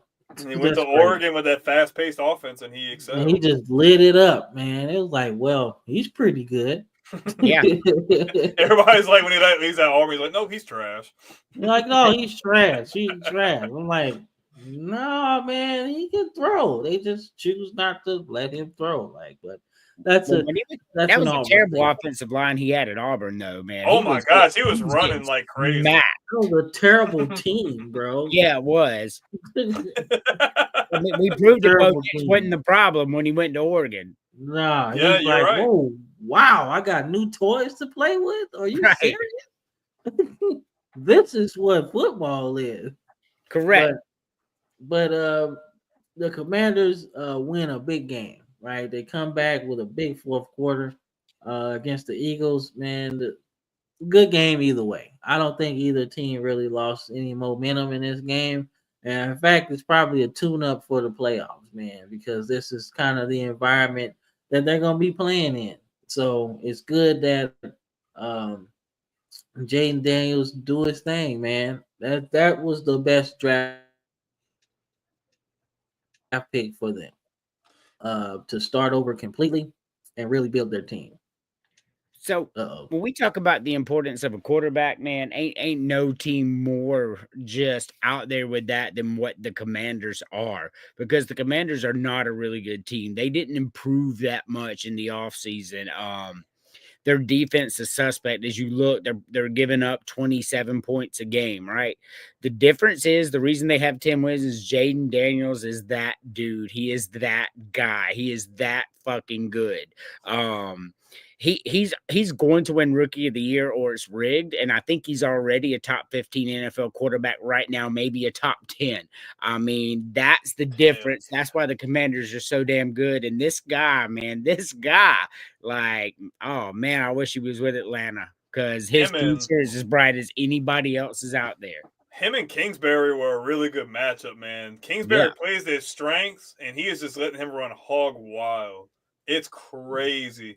Like, it's crazy what they've been able to do. And the fact that they were able to have the mental fortitude in the fourth quarter to be like, nah, like, we want this win. It's a divisional win. We want to make the playoffs. And the fact that they would have put their foot on the gas and just drive through the finish. I mean, you can't go wrong, man. Good completion percentage, 5 touchdowns through the air, over about 9 yards to carry on the ground for him, almost 100 yards on the ground. Had a really good game plan, and they did what they had to do, man. Right. Yeah, man. That was a smart draft pick, man. I think obviously the Bears had their sights set on Caleb Williams because they had already, I guess, experiment with the mobile quarterback in terms of Justin Fields. So they had their eyes fixated on him, man. But I think Drake May and Jaden Daniels, they made the right choice. I think everybody picked the quarterback that they wanted. I don't think they rushed and got one. I think every team that picked one last year's draft got who they wanted, right?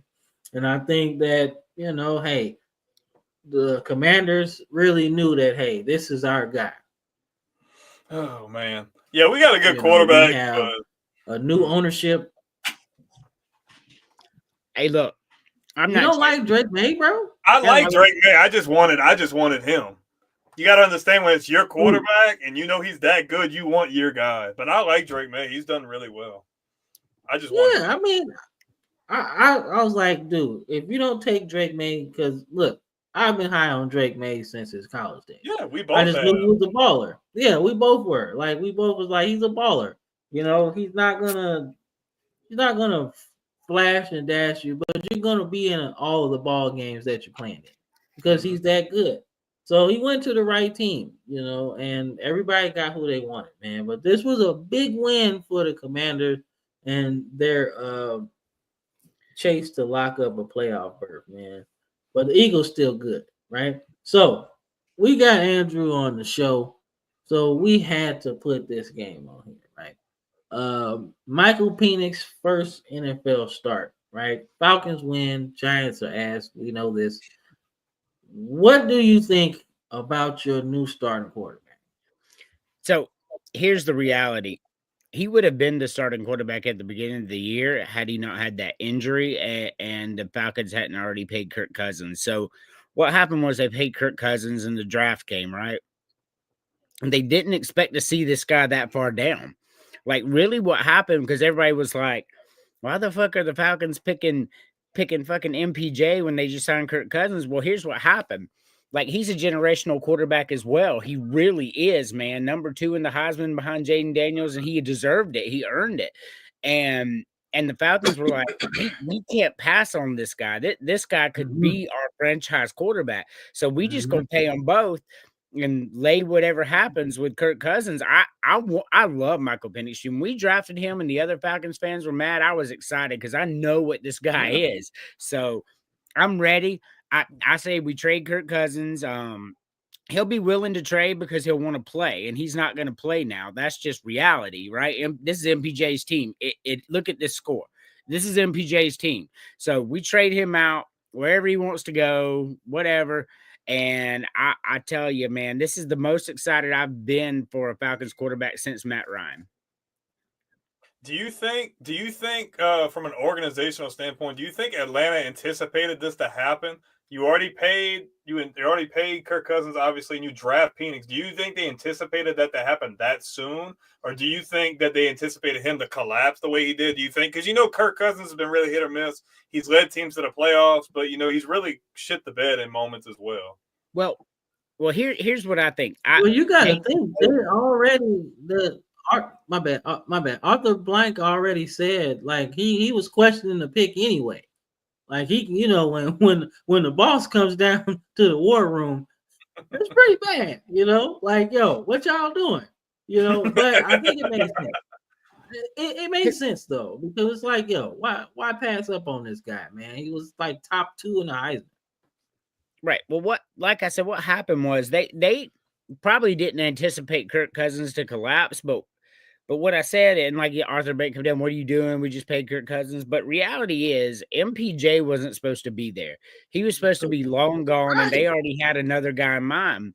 And when he got there, like leadership's like, we just can't pass up on this opportunity. Like we can draft him, and then he could sit behind Kirk Cousins for a year or so, and then we got our generational quarterback. I don't think they thought anything when they signed Kirk Cousins other than this is going to be our guy for 4 years. And then this guy lands in their lap free with a draft pick. And I just think it was like a kid in a candy store. Like, I got to have that jawbreaker no matter what, I'm going to get it, even though I already got some Twizzlers, it's one of those type of deals. Can't pass on it, bro. Can't. I'll take the Twizzlers. I was excited when we took him. Y'all saw we were all talking. I was like, definitely. Well, we definitely didn't see it coming. Me and Cam both had them taking Dallas Turner, I think, at that spot because we just figured they were just going to improve on the defense. So when they took him, it shook. I think we were both shocked, but in the back of our head, we're like, no, it's really not a terrible fit. No, I'm like, Atlanta already had really good weapons on offense. And the fact that, I didn't think they were going to sign Kirk Cousins anyway. I didn't think he was going to go there. And I was like, well, if Michael Penix slips that far, he's already like 26, 27. So you got a starting quarterback already. Like, so just plug him in and play. But I will say the Kirk Cousins situation made it a little difficult. But I felt like this was inevitable. Like, come on, they were gonna take somebody regardless. Yeah, if the right option was there. Him starting was kind of inevitable. Like, come on, man. Like, look, Kirk Cousins is like turning the ball over almost every game, at least twice. Magic City Kirk gone. Yeah, bro. He need to go back to the strip club, bro, because he left his mojo at the counter. So, hey, it is what it is, bro. But I like the fact that Penix is actually playing, and he looks pretty good. Yeah, this is against the Giants, man, but there was people saying that Lagway from Florida wasn't good because he beat the hell out of Wofford or Samford or something. Like, it doesn't matter who you play against. Sometimes it's you're good. If you're good, you're good. So, man, look, we got MPJ throwing the ball to Drake London, Darnell Mooney. We got Kyle Pitts, who's going to be back from injury. This is going to be a scary ass offense. I'm excited to see it. Yeah, man, just let him throw that thing, man. Just let him spin it. All right, so we get into the Darnold train, right? Look, I don't expect much from the Vikings, but goddamn, man, Anderson and Jefferson are freaking awesome, dog. That's an awesome combination to have at receiver. Darnold seems to be like, yo, I can ball. The Jets dropped the ball with me. I can play. Donald's like, man, trade McCarthy, bro. Let me play. He's like, man, y'all don't even need dude. Y'all don't even need dude. He ain't even ready. So trade him to the Titans, man. Shit. You gonna trade JJ McCarthy to the Titans? Man, look, I go as far as Darnold gonna take the train, right? So Darnold continues to be really good, man. Solid season. He does what he needs to do. He's got some toys to play with, right? And I don't think he's had this amount of talent, especially at receiver, anywhere he's been. I mean, you go to New York, he ain't really had that. You go to the Panthers, he definitely didn't have that shit. So with the San now, Fran, but he didn't play though. well, yeah, he wasn't a starter in San Fran. Mm-hmm. So he didn't even have that talent in San Francisco at receiver. To be honest with you, you got an all-pro. You got a guy that gives you 1,500 yards at receiver, bro. Come on, man. And then another guy giving you 1,000, right? Yeah, Debo Samuel's cool, right? But he ain't giving you this. He giving you everything else, right? He run the ball, catch the ball in the backfield. He's a mismatch. Justin Jefferson can just beat you. Anybody you put on him. Who else? Sauce Gardner, Patrick Surtain, Lattimore. Doesn't matter. He cooking everybody, bro. So that's pretty cool, man. So, but this was a close game, man. Geno Smith continues to show that, hey, I still got some game left. So, hey, good game for the Vikings. But the Darnold train continues. Vikings are 13-2. Let's get it. I'm playing with them. I love it. I love the fact that the Vikings are 13-2 when they lost everything they lost, some major injuries at the beginning of the year, and everybody wrote them off, right? It's a great story. They're going to the playoffs. They're going to exit very early in the playoffs, though. I know you love the Darnold train, but they're one and done. They're going to lose their very first playoff game, and they're going to be out. And that's just how I see it right now, because they don't match up well with the Lions. That they just do not. The Rams would beat them. The Commanders would beat them. Disappointed. One and done, bro. Good season. See you next time. There will be no Super Bowl for Minnesota continuously. I'm disappointed, Andrew. Bro, his face was so funny, dog. He's like, the Commanders and the Rams. He's like, damn, bro, you could have at least just said the Eagles and the Lions, bro. Like, you threw them other teams in there. Everybody stopping the Darnold train, Andrew. Is that what you trying to say? I mean, playoffs? Yes. I mean, Cam was talking about last week, like, if you're looking at the top of the NFC, a team that could possibly face, like, a possible stunning, and you said Detroit. I know Detroit's got a lot of injuries, but I would probably agree with him that one of these three teams at the top is going to get upset. I'd probably go with the Vikings, just because the Eagles have the experience, and the Lions, even with injuries, is still probably the best roster top to bottom. Mm-hmm. Y'all some haters, man. Get up off the train. Get up off the train right now. I like the fact the Vikings are good, man. We thought the defense was going to be horrid, and they are playing really good. And offensively, I mean, you can't go wrong. I ain't no hater. I'm a realist, right? Like, the Falcons win the South. If they somehow beat the Commanders and win the South, they won and done too. So this ain't a hit job on Minnesota. This is just reality football. I don't have a card to play in the situation, so I'm just listening. Yeah, bro. Both of your teams ass, bro. I'm sorry. You got a bad. It's bad when both the teams you root for is gonna be in the top 10 of the draft. I feel like your NFC team is gonna turn into the Vikings now. Bro, man, look. Because you ain't got St. Louis no more, so. Well, shit, man, I don't. I ain't going to LA either, so yeah. We got to pick an AFC team too. So we have a favorite from each, right? So like, I just have the Falcons, like that. That's all I got. Well, I just had the Ravens, though. I don't even care.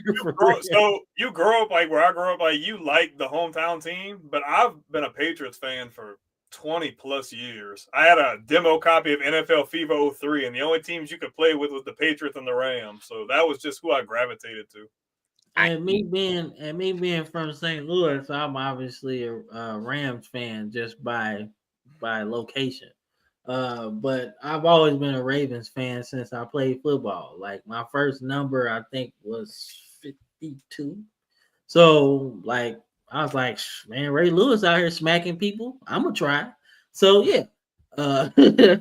So, that was my team, man. But if I had to pick an NFC team, man, that I rooted for outside of the Rams, it might have been the Falcons. That would probably be my team. Because I feel like Andrew would be Bills Mafia.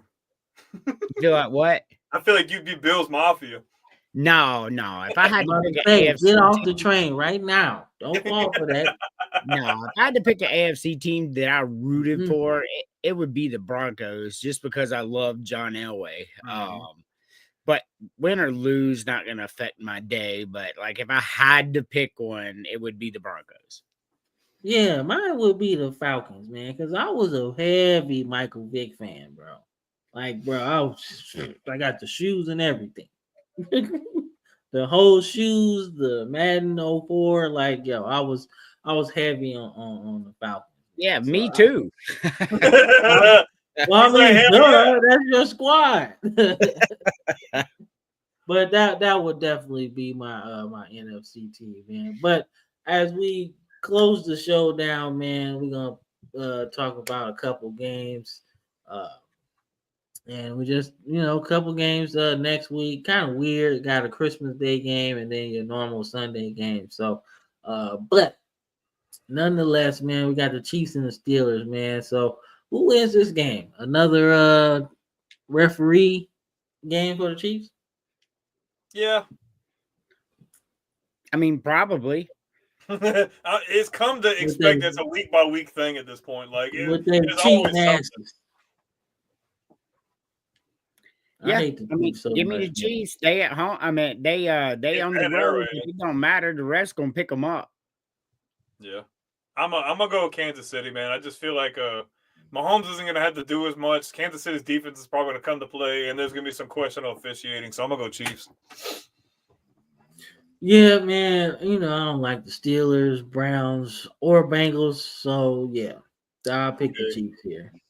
Yeah, I don't like neither of all three of them teams. I feel like if you had to pick one you liked the most, I feel like Cincinnati would be the team that you would prefer out of the three. You don't like the Browns. You don't like the Browns at all. Yeah, I don't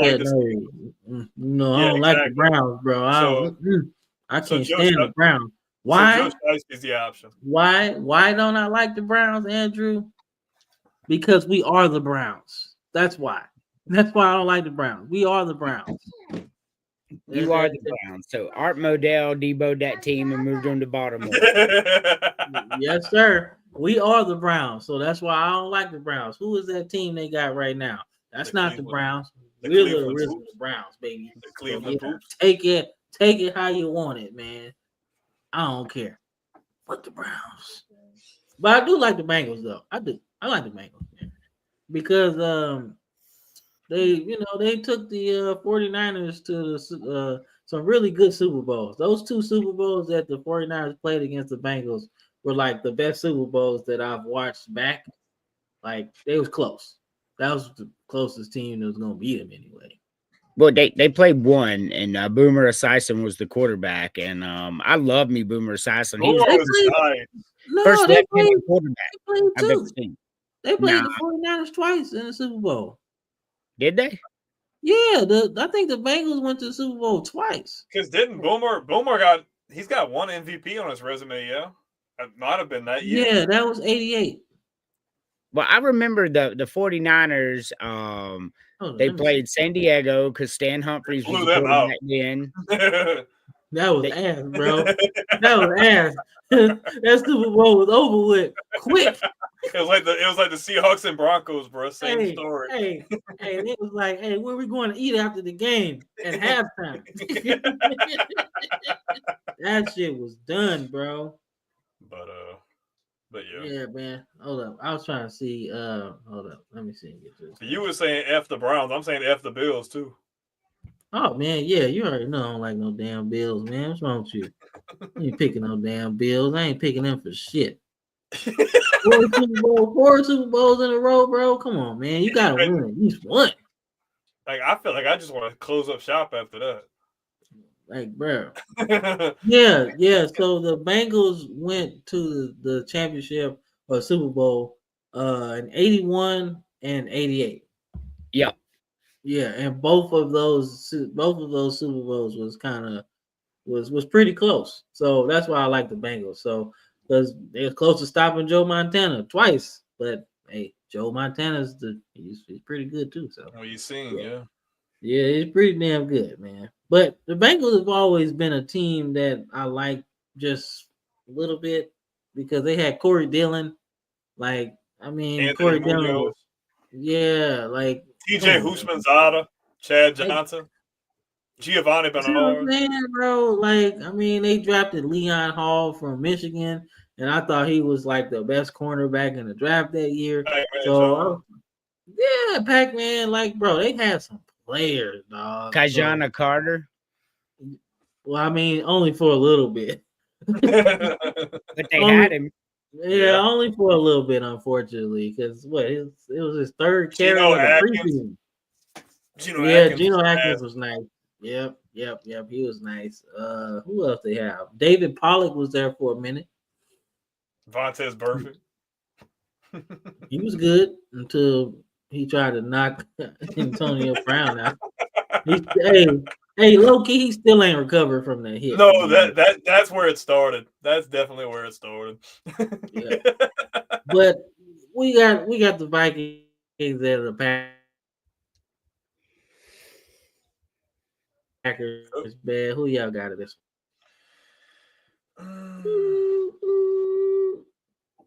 What you think? I got Green Bay winning this game. I don't. Well, let me tell you why. I don't think Sam Darnold's going to play this game. They've wrapped up the division now. No reason to have your star quarterback out there in a game that doesn't matter. And Green Bay is still fighting for their lives. So you will see Jordan Love out there playing. So basically, you're looking at the Minnesota Vikings B team versus a potential playoff team. That's why I'm going Green Bay. I mean, if I'm looking at it from that lens and that perspective, for instance, if Darnold doesn't play for those reasons, I mean, obviously you're late in the season, you're resting your quarterback because you want him to be at 100% come playoff time because they're probably going to get a first round bye. I don't know. If he doesn't play, I'd probably say Green Bay as well because they're not a bad team whatsoever. I don't think they're a bad team at all, and you're fighting for a playoff spot. You're hungry. You're looking to make big plays. You're looking to get a win. Under that lens, I'd probably go with the Packers as well, but I don't think it would be an easy game at all.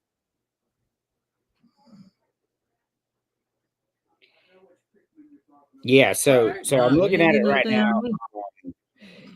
Unless they try for the division, because they are tied with Detroit right now. Yeah. If he plays, they win.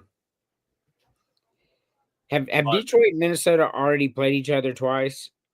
I think so. I could be wrong. No, they play in the last game of the season. And that's for the division. So if it comes down to the division, he might play. So then, maybe, yeah, if he plays, they win this game. But if he doesn't, then because you're going to, I would say, home field advantage would have mattered if the Vikings were playing outside, right? If the Vikings had their outside stadium, that would change a few things, right? The fact that both teams have domes, home field's really not that big a deal. I mean, Green Bay don't have no dome. No. I'm just saying, like as the Vikings are going for the division title. Oh, you're talking about them and the Lions. Oh, yeah, them and the Lions. Yeah. That's what I was saying. Like, if they were to go for the division, it's not really a big deal because neither team really has the advantage because they're playing inside. So that's my whole thing.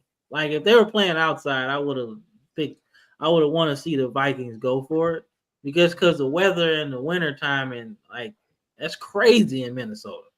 So I mean, Detroit too, though. Lambeau would be crazy too with the snow. Lambeau outside would be nasty, bro. Frozen tundra. Yep. But did you see what Michael Vick did to them though outside? Vick had them boys grabbing all over themselves. Man, he couldn't even feel his arms at that point, so he didn't even care about getting hit. It was so cold. Yeah. Yeah, man. Michael Vick was clouded, man. He was clouded him, man. Not the biggest game, man. Obviously, 49ers out of the playoff picture, man. But just want to see what the Lions look like, man. So What y'all got? Y'all probably got the Lions here. I got Detroit by 3 touchdowns or more. Yeah, it's not going to be a pretty game. San Francisco's injured. They're not playing for a playoff spot. I mean, they've got nothing to play for, and so Detroit, they're going for the division. I think they try to put it away early so they can rest some players in the 2nd half. I think it's going to be nasty. I agree. I think you want to come out hot, come out to a 3-4 touchdown lead, and just rest everybody and ride out into the sunset. Correct. I agree, man. Y'all ain't gonna get no arguments out of me. Lions big, man. So this is the end of the show, man. So just final thoughts as Andrew has on his show. Final thoughts, man, and where can they find you, Andrew? Final thoughts. Appreciate y'all having me on the show. Tomorrow night we're gonna have a banger on Legend of the Squared Circle. I am gonna be off, so I do get to be on it, so I'm excited. Top 5 announcers and top 5 commentators. Yep. This is gonna be a fire show. I've had a good time on this show tonight. I love just talking shit, especially, you know, like everybody, Minnesota going to lose in the first round of the playoffs. You know, that's fun for me. You know, Tennessee Titans best 3-12 team in NFL history. Play, Andrew. Don't play with the Darnold train, bro. Vanderbilt dethroned Alabama. That kind of talk. You know what? Oh shit. Get y'all. Oh, don't say. Get y'all, man. Appreciate y'all having me here. Where can they find you at? I'll be on Villains on Thursday nights, on College Sports Villains on Facebook, at USC Fan 981 on TikTok, and on my X, which, by the way, I've gained 1,000 followers in 4 days on X. I'm at 5,600 now. Hell yeah, let's go. It got so bad that X locked my account down a little while ago and said, we noticed some suspicious activity. I'm like, no, bro, I'm just getting followers. Elon's hating on you, bro. Yeah, but yeah, I appreciate it. Thank you, guys. All right, all right. Not a problem. All right. Well, we're done, man. So before we get up out of here, anything you gotta say to the people? Thank you, people. Every last one of you beautiful people watching right now, every last one of you people that have been tuning into us all month, man, we are looking to finish December off with a bang. We are blowing the numbers through the ceiling. We've gone through like 50 glass ceilings. We're trying to get through 100 glass ceilings, and we can't do it without you guys. We really want to finish this year really well. So if you guys have been checking us out, man, don't take your foot off the gas. Check us out. Daily uploads on YouTube, like you've seen before. Weekly, 8 p.m. Eastern time on Sunday. We do a bunch of community polls. We do live streaming. Cam's been doing a series on Madden 07. I just started a College Football 25 series the other day as well. So definitely, if you like this kind of content, like, follow, subscribe.